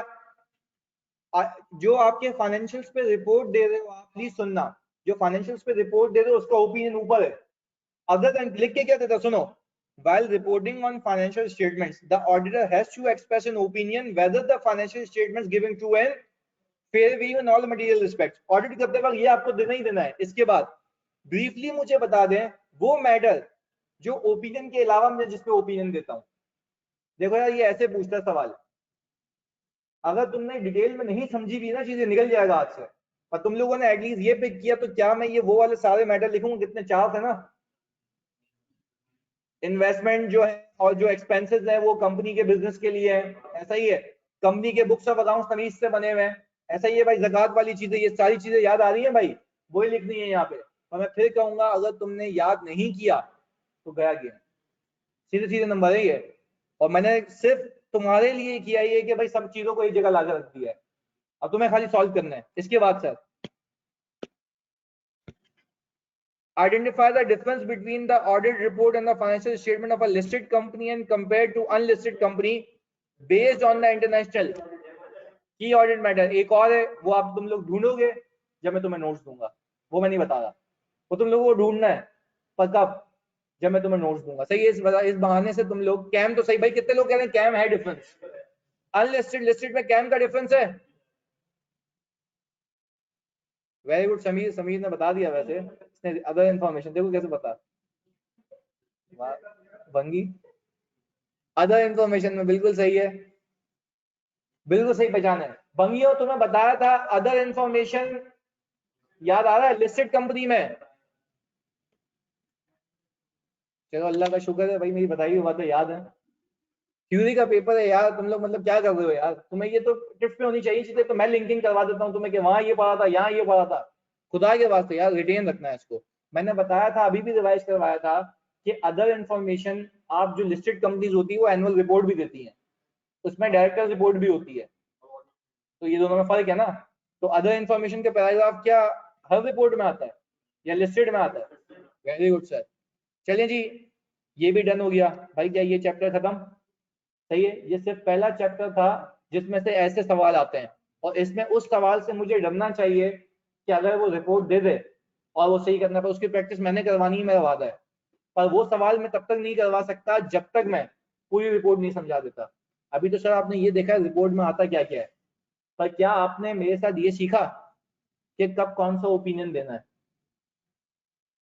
आपने अभी हवा में सीखी ना बातें कि सर अगर गलती पता लगी तो ये ओपिनियन, गलती पता होगी ये ओपिनियन। पर सर तो अभी जल्दी से हमने एक चीज कॉपी की थी, उसको आगे लेके चलेंगे।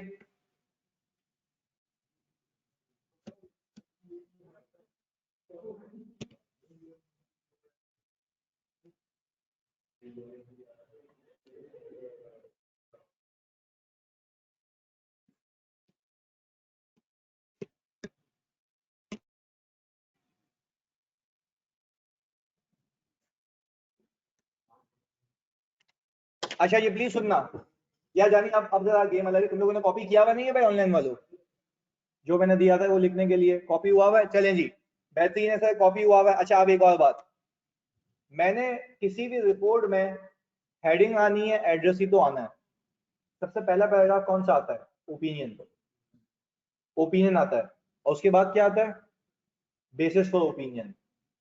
आपको ये तो पता है अभी ब्रॉडर टर्म्स में कि दो तरीके के ओपिनियन होते हैं, पहला मॉडिफाइड ओपिनियन, दूसरा अनमॉडिफाइड ओपिनियन। आपको अभी ब्रॉडर टर्म्स पता है दो, मैं फिर कह रहा हूं उससे आगे जाना भी नहीं अभी जब तक मैं नहीं बताऊं। आपको दो चीजें पता है, मॉडिफाइड और अनमॉडिफाइड। आपको ये पता है कि अनमॉडिफाइड कब दूंगा?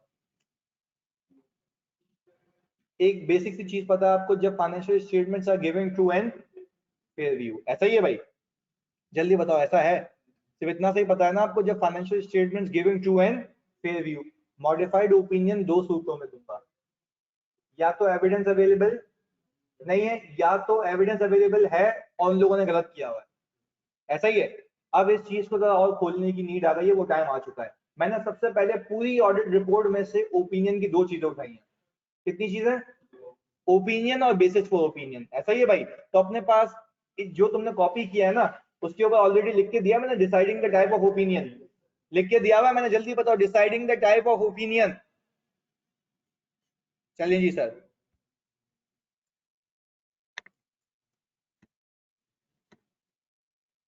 यह आ गया sir, deciding the type of opinion. जब आपने ऑडिट किया तो ऑडिट करने के बाद एक नतीजा आपके सामने आएगा। तो क्या क्या रहा है? Before expressing an audit opinion the auditor shall decide, मतलब लाजमी डिसाइड करेगा। अब डिसीजन आ गया क्योंकि आखिरी चीज आपके हाथ से जाने वाली है। ऑडिट रिपोर्ट इतना इंपॉर्टेंट और अहम डॉक्यूमेंट है ना, जिसके बेस पे आवाम उस कंपनी में इन्वेस्ट करेगी। अगर ऑडिट रिपोर्ट गलत तो लोगों का पैसा भी क्या हो जाएगा? विड्रॉ हो जाएगा। समझ आती है बात? चलें जी। मैंने एक काम करना है, जब मैं, प्लीज सुनना यार, प्लीज सुनना, अभी मैं जार्गन्स पे आऊंगा। मैंने अभी तक तो तुम्हें ये सिखाया ना, दो तरीके के ओपिनियन होते हैं, मॉडिफाइड और अनमॉडिफाइड। मॉडिफाइड भी अच्छा, अनमॉडिफाइड में मैं कहता हूं ट्रू एंड फेयर व्यू मिल रहा है। मॉडिफाइड में मैं कहता हूं ट्रू एंड फेयर व्यू नहीं मिल रहा, पर दो वजूहत की वजह से। अब देखो, दो वजूहत में से पहली वजह मिस स्टेटमेंट। दो वजह में से पहली वजह क्या है? मिस स्टेटमेंट के ऊपर लिखें नॉन कंप्लायंस ऑफ आईएफआरएस, लिखो। मिस स्टेटमेंट के ऊपर लिखोगे नॉन कंप्लायंस ऑफ आईएफआरएस, उसी को कहता हूं मिस स्टेटमेंट। ऐसा ही है भाई। मिस स्टेटमेंट का मतलब ये है कि आपको पता लग गया कि कहां मसला है। ऐसा ही है भाई, कहां मसला है। चलिए जी, इसके बाद तो मैं सही कह रहा हूं, मैं ऑडिट ओपिनियन देने से पहले कि ट्रू एंड फेयर व्यू है या नहीं है, मैं सोचूंगा क्या सफिशिएंट एप्रोप्रिएट ऑडिट एविडेंस मिला। अगर सफिशिएंट एप्रोप्रिएट ऑडिट एविडेंस मिल गया और सब कुछ सही है, दैट मींस कि कोई मिस स्टेटमेंट, यानी सारी चीजें आईएफआरएस के हिसाब से सही है, तो इसमें एक चोरों खुद बनाओ। अगर सारी चीजें आईएफआरएस के हिसाब से हैं तो क्या मेरे financials true and fair view दे रहे हैं? ऐसा ही है भाई, मेरे financial sir true and fair view दे रहे हैं। जरा सुनना है फोकस के साथ। यहाँ पे सर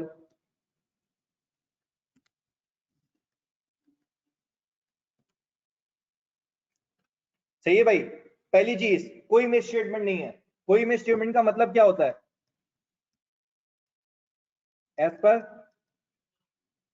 आईएफआरएस बने में। ऐसा ही है भाई, जल्दी लिख के बताओ, एज पर आईएफआरएस बने में अगर कोई मिस स्टेटमेंट नहीं है तो मेरा जो ओपिनियन होगा वो क्या होगा? अनमॉडिफाइड। अभी सीखा है ना, मेरा ओपिनियन क्या होगा? अनमॉडिफाइड होगा। जरा प्लीज फोकस के साथ सुनना है। अच्छा, अगर there is a misstatement, अगर there is a misstatement, अब तक जो मैंने सिखाया है, अब तक की बात कर रहा हूं, आगे जाके ये स्टेटमेंट को चेंज करूंगा। अब तक जो सिखाया, अगर मिस स्टेटमेंट है तो मेरा ओपिनियन क्या हो जाएगा? मॉडिफाई हो जाएगा, क्योंकि मुझे पता है गलती है। फिर आपको एक और चीज कहता है, अगर आप ओपिनियन देने जा रहे हो, एक और चीज सोचो, क्या कोई ऐसा सीन था कि आपको एविडेंस ही नहीं मिला? वो कौन सी, उसको क्या कहता हूं मैं? Scope limitation. यानी सर अब देखें, आप इस चौरंगी पे आ गए कि आप आखिर रिपोर्ट इशू करने जा रहे हैं। रिपोर्ट इशू करते वक्त कितनी चीजें सोचनी है? तीन। या तो सही है, या तो मसला है, या तो पता ही नहीं है क्या चल रहा है। तीन चीजें बोलोगे साथ साथ, या तो मसला है, या तो पता ही नहीं है क्या चल रहा है। अच्छा, अब मुझे एक बात बताओ, अगर मैं कह रहा हूं कोई मिस स्टेटमेंट नहीं है, तो कौन सा ओपिनियन? अगर मिस स्टेटमेंट है मॉडिफाइड ओपिनियन, अगर स्कोप लिमिटेशन है मॉडिफाइड ओपिनियन। अब भी मैंने ओपिनियन की दो किस्में रखी हुई हैं, मॉडिफाइड और अनमॉडिफाइड। ऐसा ही है भाई। फिर मुझे ये बात समझ आती है कि अगर मैं ओपिनियन अनमॉडिफाइड दूंगा तो अनमॉडिफाइड ओपिनियन तब दूंगा जब नो मिस स्टेटमेंट। मॉडिफाइड कब दूंगा? whenever there is a misstatement और इसको दोनों में से कोई एक भी तब क्या दे दूंगा अब तक। फिर वो पता ही क्या कहता है, हाँ वो अभी आगे सिखाना। परवेज वर्वेज तुम्हें कुछ भी नहीं आता अभी, सही है। मैंने तुम्हें अब तक कितनी किस्में सिखाई है? दो, मॉडिफाइड और अनमॉडिफाइड। जब भी मॉडिफाइड की बात करूंगा आपको सिर्फ दो चीजें याद आनी चाहिए। मॉडिफाइड ओपिनियन पहले केस में कब दोगे? मिस स्टेटमेंट या तो स्कोप लिमिटेशन पर। इतना याद रखना है, इसके और ज्यादा आगे जाके खोलूंगा पर वो भी टाइम नहीं है अभी, वो सही टाइम नहीं है बताना, वरना तुम लोग कंफ्यूज हो जाओगे। सही है, सुकून से लेके चलना। चलिए जी आगे। वो कहता है अगर, प्लीज सुनना यार, अगर वहां पे तुमने असेस किया और कोई मिस स्टेटमेंट निकली या एक एविडेंस मिल ही नहीं पा रहा, एक एविडेंस मिल ही नहीं पा रहा, तो देखो वो मसला, वो मिस स्टेटमेंट इमटेरियल तो नहीं है, सुनना, इमटेरियल तो नहीं है, या तो मटेरियल तो नहीं है, या तो परवेजिव तो नहीं है। मैं आपसे सिर्फ एक चीज पूछता हूं, अभी जरा फोकस के साथ मुझे जवाब देना। क्या मैंने आपको मटेरियल, इमटेरियल और परवेजिव में फर्क बताया? नहीं, अभी तक नहीं बताया, अभी तक नहीं बताया। सही है, सुनना, देखो ये कनेक्टेड रहना है, क्योंकि अगर तुम आगे पीछे गए तो गया कॉन्सेप्ट तुम्हारे हाथ से। ये इतनी बारीक चीजें मैं तुमसे वादा करता हूँ, तुमसे सवाल यूं सॉल्व होगा याद किए बगैर भी। पर इसका मतलब भंगियो ये हरगिज नहीं कि याद ही नहीं करोगे, याद करना है। सही है, याद करना है, पर मैं तुम्हें उस तरीके से तैयार करता हूँ कि जब तुम सवाल सॉल्व करो तो मेरे साथ आराम से सॉल्व हो जाए, तुम डिसाइड कर सको एटलीस्ट। सही है, पर अभी फोकस के साथ मैं आपसे आखिरी बार पूछ रहा हूँ मेरी तसल्ली के लिए, जब भी किसी कंपनी के ऑडिट पे जाओगे, ऑडिट में सारी चीजें ऑडिट करने के बाद अब ओपिनियन देने लगी हो, ओपिनियन देते वक्त कितनी चीजें सोचोगे? तीन। क्या सब सही है? अगर सब सही है, अंग्रेजी में उसको कहूंगा नो मिस स्टेटमेंट। तो मैं ओपिनियन कौन सा दूंगा?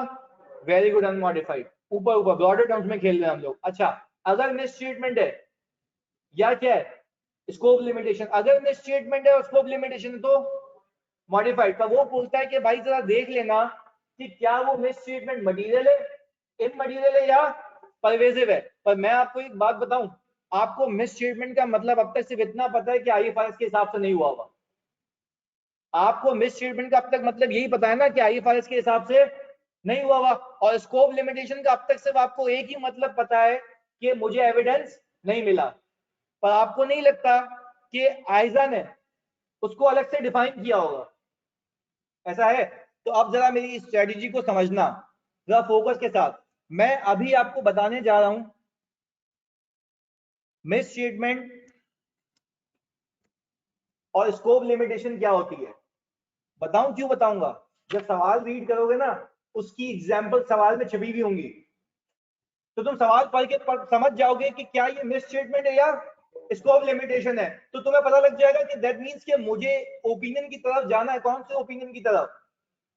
मॉडिफाइड ओपिनियन की तरफ। Very good sir. साथ साथ वापस से आपको सवाल में सिनेरियो देगा, सोचने का तरीका सिखा रहा हूं। सिनेरियो देगा, सिनेरियो में कुछ चीजें छुपी हुई होंगी। अब इतना इंसान का बच्चा तो नहीं है ना एग्जामिनर कि सब सही देगा, तुम बोलोगे स्टूडेंट से खत्म कहानी। ऐसा ही है ना भाई, तुम लोग बोला पास हो गया मैं, ऐसा ही है। तुम्हें क्या लगता है एग्जामिनर कौन सा देगा? मॉडिफाइड ही देगा। तो उसमें तुम्हें फिर पहचानना होगा कि मिस स्टेटमेंट है या स्कोप लिमिटेशन है। पहले मैं सिखाऊंगा अभी अभी आज की क्लास में कि मिस स्टेटमेंट कब होती है, कैसे होती है, स्कोप लिमिटेशन कब होती है, कैसे होती है। फिर उसका इंपैक्ट निकालना सिखाऊंगा कि इमटेरियल कब होगी, मटेरियल कब होगी, परवेजिव कब होगी। इन सबको कंसीडर करने के बाद तुम ओपिनियन डिसाइड करते हो। एक एग्जांपल ऐसे ही दे रहा हूं ऊपर ऊपर से, अभी इसको कंसीडर नहीं भी करो तो चलेगा। मैंने कहा कि एक मिस स्टेटमेंट में गलती है, 1000 रुपए का डेप्रिसिएशन रिकॉर्ड नहीं किया, ऐसे ही ऐसे ही समझ रहा हूं ना, ऐसा है भाई। इमटेरियल इंपैक्ट, अच्छा पूरी कंपनी का डेप्रिसिएशन ही रिकॉर्ड नहीं किया, मटेरियल है। ऐसा ही है भाई। तो सर अभी मैंने हल्का फुल्का सिखाया, अभी मैं डिटेल में गया ही नहीं हूँ। पर पहले क्या मैं ये साइकिल समझाने में कामयाब हुआ हूं कि ऑडिट रिपोर्ट साइन करने से पहले आपको तीन चीजें देखनी है। क्या सब सही है? तो कौन सा ओपिनियन? अनमॉडिफाइड। तो कौन सा ओपिनियन? Unmodified opinion. अगर सही नहीं है तो दो मसले हो सकते हैं, या तो मिस स्टेटमेंट होगी या स्कोप लिमिटेशन। ऐसा ही है भाई। अच्छा, फिर अगर मिस स्टेटमेंट या स्कोप लिमिटेशन, उसके इफेक्ट देखो, मटीरियल है, इमटीरियल है या परवेजिव है। पर पहले क्या मैं ये सिखा दूं कि कब मिस स्टेटमेंट होती है, फिर ये सिखा दूं स्कोप लिमिटेशन कब होती है, और फिर उसके बाद सिखा दूंगा कि इन दोनों में से कुछ भी आइडेंटिफाई हो जाए तो तुम कंक्लूड कैसे करोगे कि वो मटीरियल इमटीरियल परवेजिव कब होता है। फिर जैसा उसका इफेक्ट होगा वैसे आपकी ऑडिट रिपोर्ट होगी, जैसा उसका इफेक्ट होगा वैसे आपकी ऑडिट रिपोर्ट होगी। सर बिस्मिल्लाह करता हूं पहली चीज की, जरा फोकस के साथ। हाँ, अच्छा, आपका ओपिनियन क्या मैंने अभी सिखाया, ओपिनियन मॉडिफाई होता है ड्यू टू या स्कोप लिमिटेशन, यही किया। अच्छा, पर मैं एक और चीज बता रहा हूं, प्लीज सुनिएगा। क्या मैंने आपको मटीरियल इमटीरियल परवेजिव सिखाया? पर वो सिखाना बनता भी नहीं है जब तक ये नहीं पता हो। पहले पता तो लगे कि गलती कैसे पकड़ी जाती है, गलती होती क्या है, स्कोप लिमिटेशन होती क्या है, उसके बाद सीखेंगे मटीरियल इमटीरियल परवेजिव। जरा फोकस के साथ मेरे साथ रहिएगा। मिस स्टेटमेंट की पहली एग्जांपल ये आप लोगों ने लिखी हुई भी है।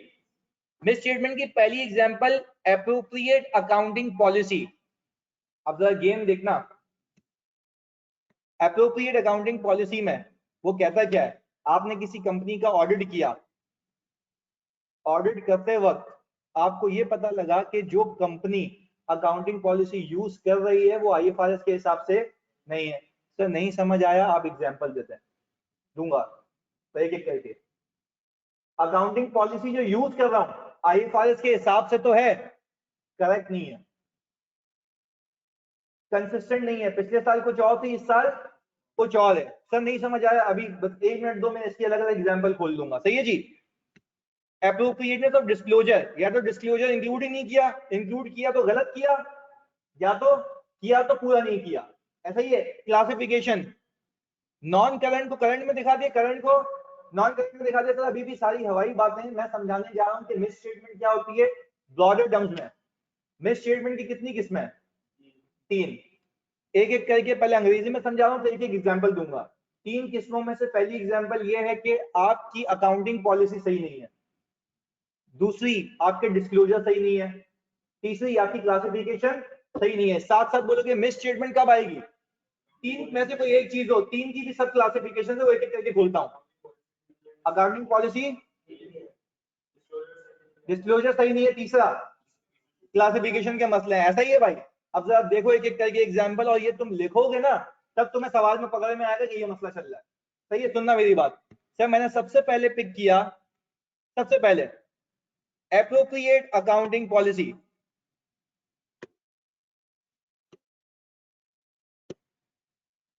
सही है भाई, एप्रोप्रिएट अकाउंटिंग पॉलिसी। सबसे पहले क्या था इसके अंदर? हाँ जी, सबसे पहले क्या था? नॉट कंप्लाई विद आईएफआरएस लिखा हुआ है तुम्हारे पास। सर इसकी एग्जांपल जरा देखें, क्या आ रही है इसकी एग्जांपल? इन्वेंट्री को कंपनी ने किस बेसिस पर रखा हुआ है? लीफो बेसिस पे। भाई मुझे एक बात बताओ, क्या ये इस पर आईएफआरएस है या आईएफआरएस मना करता है? तो मुझे एक बात बताएं आप लोग खुद देख के, अगर किसी कंपनी ने ये हरकत की हुई है तो आपको क्या लगता है, क्या वो आईएफआरएस से कंप्लायंट है, हाँ या नहीं? अच्छा, तो सर मैं अगर ये कहूं, अगर मुझे अंग्रेजी में अभी ड्राफ्टिंग करना नहीं, बाद में भी सिखाऊंगा, अगर सवाल में सिनेरियो आया और तुम्हें ये बताना है एग्जामिनर को कि मिस स्टेटमेंट है, तो तुम ये बोलोगे company is using LIFO basis to value its inventory। ये तुमने सवाल से पिक किया है, सही है। This is not in line with IFRS, therefore it considered to be a misstatement। Linkage देख रहे हो? जरा फोकस करना। मैंने मैटर उठाया कहां से? क्वेश्चन से। साथ साथ बोलना जानी, ये बात समझ आ रही है? मैटर कहां से उठाया? सवाल से उठाया। सही है। Company is following LIFO basis for valuing its inventory, it is not in line with, यानी वो IFRS से कंप्लाई। तो ये मुझे कहां से पता लगा? आयदा ने बताया ना कि ये भी तो मिस स्टेटमेंट होती है जब IFRS के तहत नहीं बनाया। क्योंकि आप जरा लॉजिक लगाओ, आपने एप्लीकेबल फाइनेंशियल रिपोर्टिंग फ्रेमवर्क पहले तय किया हुआ था, अगर उसी के तहत नहीं बना रहा तो क्या ट्रू एंड फेयर व्यू है? नहीं है, नहीं है। क्या समझ आती है? मिस स्टेटमेंट तब भी होगी जब वो IFRS के हिसाब से नहीं होगा, IFRS के हिसाब से ही नहीं होगा। ऐसा है। चलिए जी, वेरी गुड। इसके बाद इन्वेस्टमेंट प्रॉपर्टी रखी हुई है फेयर वैल्यू मॉडल पे और डेप्रिसिएशन भी चार्ज कर रहा है। बताओ। हाँ जी, अच्छा पहला फेयर वैल्यू पे रखना मना है? नहीं, वो तो आईएफआरएस के हिसाब से, पर डेप्रिशिएट करना अलाउड नहीं है। अच्छा तो मुझे एक बात बताओ कि सारे बच्चे, क्या ये भी मिस स्टेटमेंट है? पर क्या ये अकाउंटिंग पॉलिसी की एप्रोप्रिएटनेस की बात कर रहा हूँ? अकाउंटिंग पॉलिसी की एप्रोप्रिएटनेस में भी कितनी चीजें आ रही हैं? 3 चीजें आ रही है। पहली, यानी अगर कोई भी चीज आईएफआरएस के अगेंस्ट है वो मिस स्टेटमेंट है।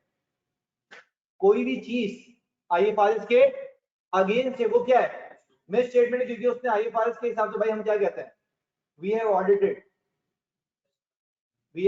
सुनना, we have audited the company financial statements of ABC limited, सही है, और मैनेजमेंट की जिम्मेदारी थी कि इस फ्रेमवर्क के तहत आईएफआरएस बनाएगा।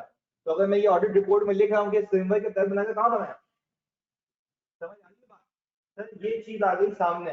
तो अगर मैं ये कहूँ कि company have measure its investment property at fair value, but has depreciated the investment property. This is not in line with IFRS. Hence, this is considered to be a misstatement.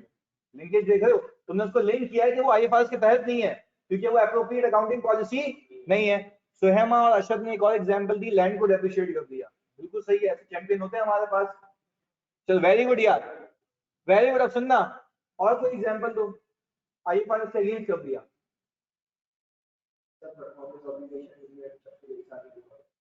Performance obligation, very good. सुनना, performance obligation settle नहीं हुई फिर भी revenue record, यही तो risk था तुम्हारे, आया नहीं? पर ये तुम्हें पता कैसे लगा होगा? रिस्पॉन्सेस हुआ, और रिस्पॉन्सेस के बाद भी मैनेजमेंट ने उसको सही, तब यहाँ पे तुम ये चीजें देख रहे हो। ऐसा है भाई? चलिए जी, इसके बाद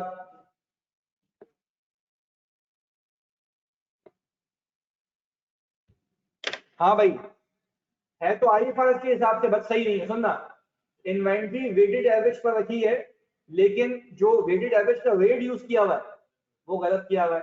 तो मुझे एक बात बताओ, क्या ये आईएफआरएस के हिसाब से नहीं है वेटेड एवरेज? है, बट ये आपने इसको कैलकुलेट सही नहीं किया, तो है तो आईएफआरएस के हिसाब से बट करेक्ट नहीं है। तो वही तो बोलना, जब चेक की तो नहीं हुई ना, मैनेजमेंट नहीं मान रही है, तो अब इसको रिपोर्ट तुमको मालूम है ना ऐसी, सही है। अच्छा जी, आप मुझे एक बात बताएं, क्या दूसरा वाला केस समझ आ रहा है? प्लीज सुनना, वेरी गुड समीर, प्लीज सुनना। दूसरी वाली चीज, क्या वो आईएफआरएस के हिसाब से नहीं है वेटेड एवरेज? पर उसने कैलकुलेशन क्या की हुई है? गलत की हुई है। इसकी मल्टीपल एग्जाम्पल। अच्छा, क्या मैं कह सकता हूँ एप्रोप्रिएट अकाउंटिंग पॉलिसी में नॉट करेक्ट का मतलब क्या है? नॉट करेक्ट का मतलब ये, चाहो तो लिख भी सकते हो, नॉट करेक्ट का मतलब ये कि है तो आईएफआरएस के हिसाब से, पर उसकी कैलकुलेशन क्या हुई हुई है? गलत हुई हुई, यानी ये एरर है। यानी क्या ये एरर? ये तो जानबूझ के किया गया है, व्हाटएवर द केस इज, पर वो मिस स्टेटमेंट है। ऐसा ही है भाई। तला अहमद ने एग्जांपल दी, बोरिंग कॉस्ट तो है, लेकिन जितने महीनों की करनी चाहिए उतने महीने की कैपिटलाइज नहीं की। क्या सही कह रहा है? ऐसा है ना? है तो आईएफआरएस के साथ सही, और सर देखें उसकी कैलकुलेशन गलत की हुई है। वेरी गुड सर, अब बातें समझ आ रही है सर मुझे। इसके आगे, बिल्डिंग रीवैल्यूएशन मॉडल पर रखी है और फेयर वैल्यू गलत कैलकुलेट कर ली, है या नहीं है? तो सर मुझे एक बात बताएं, ये है तो आईएफआरएस के हिसाब से रीवैल्यूएशन मॉडल, गेन भी ओसीआई में लेके जा रहा है, पर क्या वो सही लेके जा रहा है या गलत लेके जा रहा है? वेरी गुड सर, गलत लेके जा रहा है। भाई समझ आ रही है खोल खाल क्या? चलिए जी, अभी ये तो वो चीजें हैं जो किसकी तरफ लेके जा रही है, मिस स्टेटमेंट की तरफ। पर क्या अब तक मैंने सिखाया मटेरियल इमटेरियल परवेजिव कब होगा? नहीं सर, पहले ये तो सीख लें गलतियां कब होंगी। आ जाए सर इसके बाद। हाँ भाई, नॉट कंसिस्टेंट, मैंने तुम्हें आईएफआरएस 9 में ये सिखाया हुआ है। वेरी गुड सोएमा, आईएफआरएस 9 में ये सिखाया हुआ है कि पॉलिसी में लिखा हुआ है कि फेयर वैल्यू थ्रू ओसीआई पे रखूंगा। पर क्या एक बार किसी मॉडल में आ जाओ तो क्या चेंज कर सकते हो? तो क्या मैं फेयर वैल्यू थ्रू ओसीआई से पीएनएल पे जा सकता हूँ? पर क्या ये कंसिस्टेंट है या कंसिस्टेंट नहीं है? जल्दी बताओ, कंसिस्टेंट है या नहीं है? नहीं है ना? तो जल्दी बता दो हाँ या नहीं, नहीं है ना कंसिस्टेंट, तो क्या ये अलाउड है? No sir, policy is not consistent. Very good, yes sir. चलिए जी, इसके बाद, पिछले साल कुछ और पॉलिसी थी, इस साल कुछ और यूज करना शुरू कर दी। सर एग्जांपल ले लें, पहले आपने पीपी को कॉस्ट मॉडल पे रखा हुआ था, अब पीपी को फेयर वैल्यू मॉडल। सुनना मेरी बात, इसका मैं कनेक्शन बनाऊंगा डिस्क्लोजर से। जब आप अकाउंटिंग पॉलिसी चेंज करते हो ना, तो आपको स्टैंडर्ड कहता है आपको सिग्निफिकेंट डिस्क्लोजर पार्ट करना है।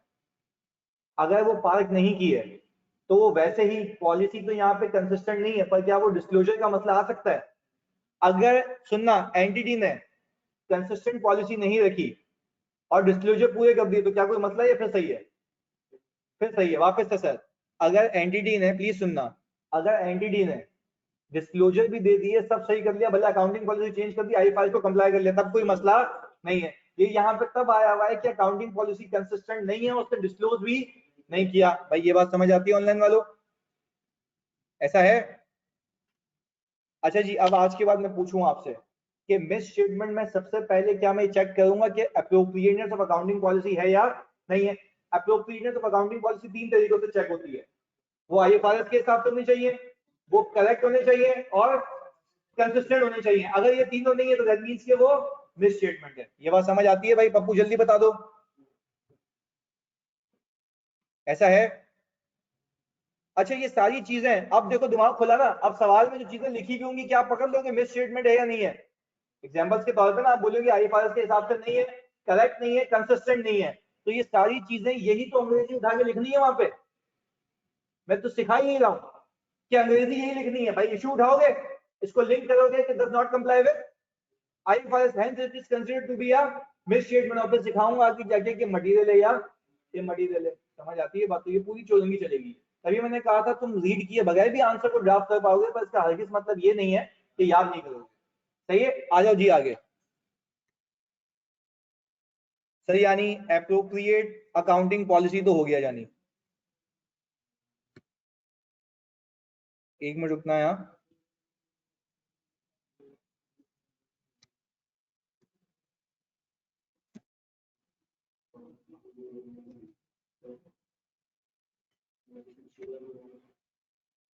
हाँ भाई sir, appropriateness of disclosure, please सुनना यार फोकस के साथ। इसमें कितनी चीजें थी?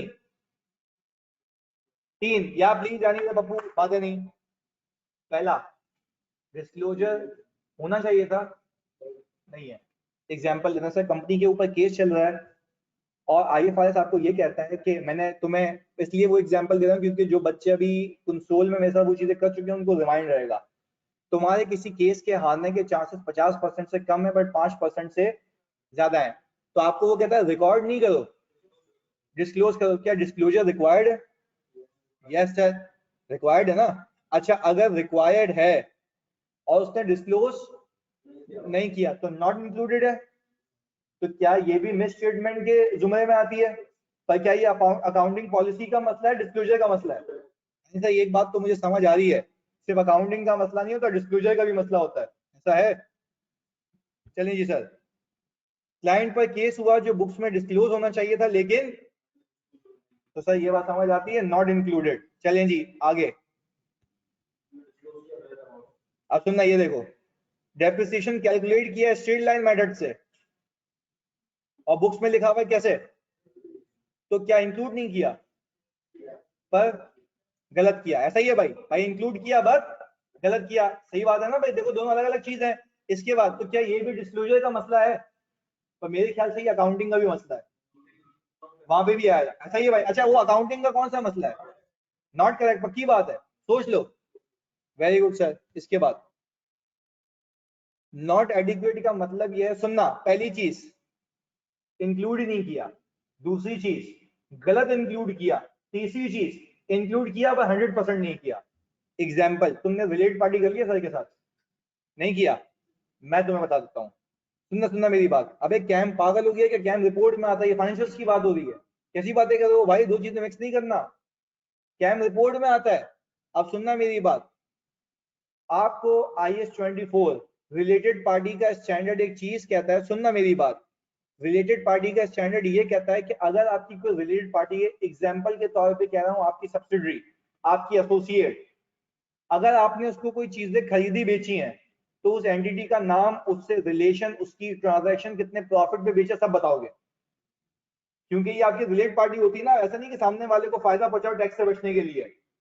तो इसके लिए क्या मुझे रिलेटेड पार्टी का नाम, रिलेटेड पार्टी का जो आपसे रिलेशन है, पेरेंट है, एसोसिएट है, सब्सिडरी है, क्या है, और उसकी ट्रांजैक्शन की अमाउंट, कितना प्रॉफिट, ये सब बताना चाहिए? पर सर मुझे एक बात बताओ, रिलेटेड पार्टी का नाम एंड रिलेशन नहीं बताया, सिर्फ ट्रांजैक्शन बता दी, तो क्या करेगा वो लोग देख के? सिर्फ अमाउंट बता दी कि ट्रांजैक्शन हुई है, भाई वो तो फाइनेंशियल में भी आ रही होती है। पर क्या मुझे रिलेटेड पार्टी का नाम, उससे रिलेशन सब बताना चाहिए? तो क्या मुझे बताओ, क्या ये डिस्क्लोजर इंक्लूडेड नहीं था? हाँ, क्या ये डिस्क्लोजर इंक्लूडेड नहीं था? था सर, बट क्या वो एडिक्वेट था? नहीं सर, एडिक्वेट नहीं था। ऐसा ही है भाई, क्या एडिक्वेट था? Very good sir. तो सर मुझे एक बात समझ आ रही है, सुनना मेरी बात, सुनना प्लीज फोकस के साथ। इसकी बीच वाले की रॉन्गली इंक्लूडेड की ना एक और एग्जांपल देता हूँ, सुनना मेरी बात। बीच वाले की एक और एग्जांपल दे रहा हूँ, रॉन्गली इंक्लूडेड, सुनना मेरी बात। हमने क्या किया, डेप्रिसिएशन कैलकुलेट होकर रिकॉर्ड होना चाहिए। डेप्रिसिएशन कैलकुलेट होकर पप्पू रिकॉर्ड होना चाहिए, जल्दी बताओ। अच्छा, मैनेजमेंट क्या कह रही है, हम रिकॉर्ड नहीं कर रहे हैं, डिस्क्लोज कर रहे हैं कि इतना इसका डेप्रिसिएशन बनता है। अच्छा, तो क्या मैनेजमेंट ने डिस्क्लोजर इंक्लूड कर दिया? पर क्या किया है, रॉन्गली इंक्लूड किया। नॉट एडिक्वेट तो आएगा नहीं ना, नॉट एडिक्वेट में तो वो चीजें आती हैं की तो आईएफआरएस के हिसाब से, बट कम की है, ऐसा है भाई। नॉट एडिक्वेट की अनदर एग्जांपल दे दूं? चलिए जी, अनदर एग्जांपल देता हूं। इन्वेस्टमेंट प्रॉपर्टी के अंदर सुनना, इन्वेस्टमेंट प्रॉपर्टी अगर आप कॉस्ट मॉडल पर रखते हैं तो आप उसकी फेयर वैल्यू की डिटेल डिस्क्लोज करते हैं।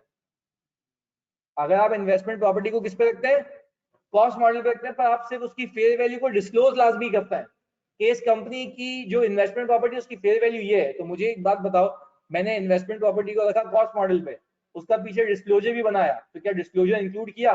यस सर किया। तो क्या वो एडिक्वेट है अगर मैंने उसकी फेयर वैल्यू डिस्क्लोज नहीं की? नॉट एडिक्वेट ना, यानी आधा अधूरा है, ऐसा है भाई। क्लियर है, बात समझ आती है?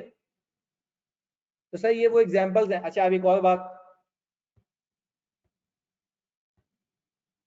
सर, आखिरी चीज, करंट एसेट को नॉन करंट एसेट दिखा दिया और नॉन करंट को करंट दिखा दिया, तो मुझे एक बात बताओ कि क्लासिफिकेशन का भंड है, हाँ या नहीं?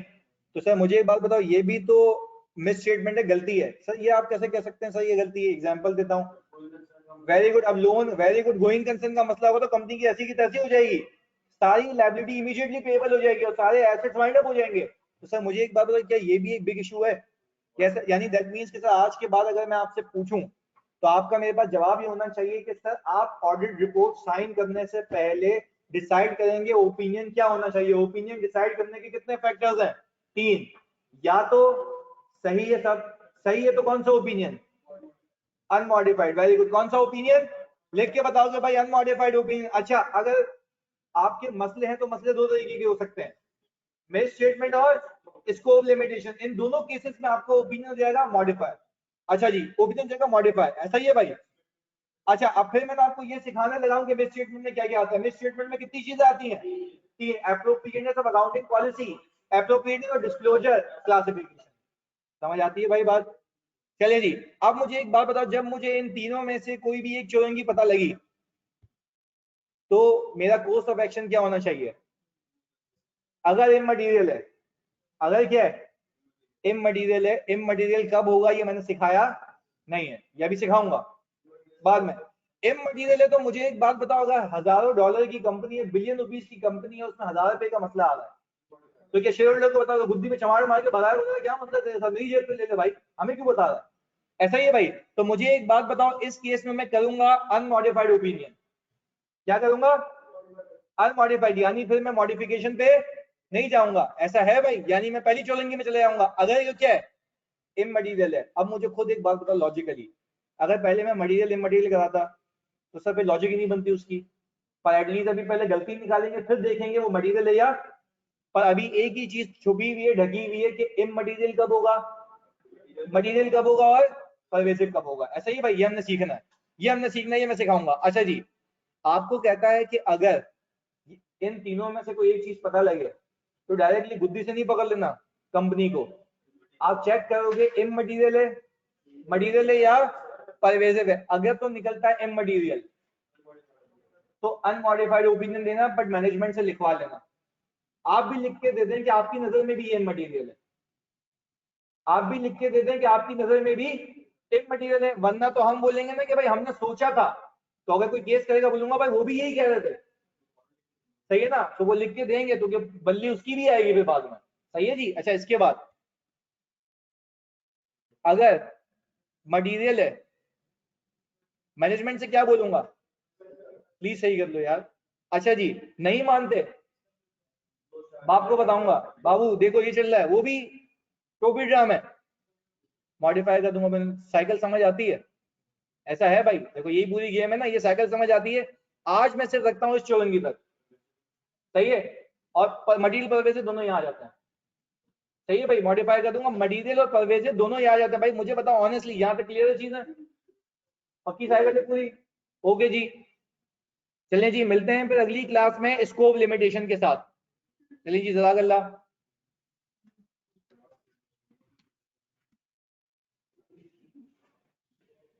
हसान अहमद रजा, एम मटीरियल में मैं खाली लिखवा लूंगा सामने वाले से, थैंक यू सो मच यार, सामने वाले से लिखवा लूंगा कि भाई आप भी लिख के दे दे कि ये मटीरियल है। सही है, ठीक है, वही कि आप एम मटीरियल जाने तो जाने दो, हम भी बोलेंगे चलो सही है एम मटीरियल लिख के दे दो। सही है, तो आगे जाके मैं सिखाऊंगा कि एम मटीरियल कब कंसिडर की जाती है। लव यू ऑल, जज़ाकल्लाह, मिलते हैं अगली क्लास में।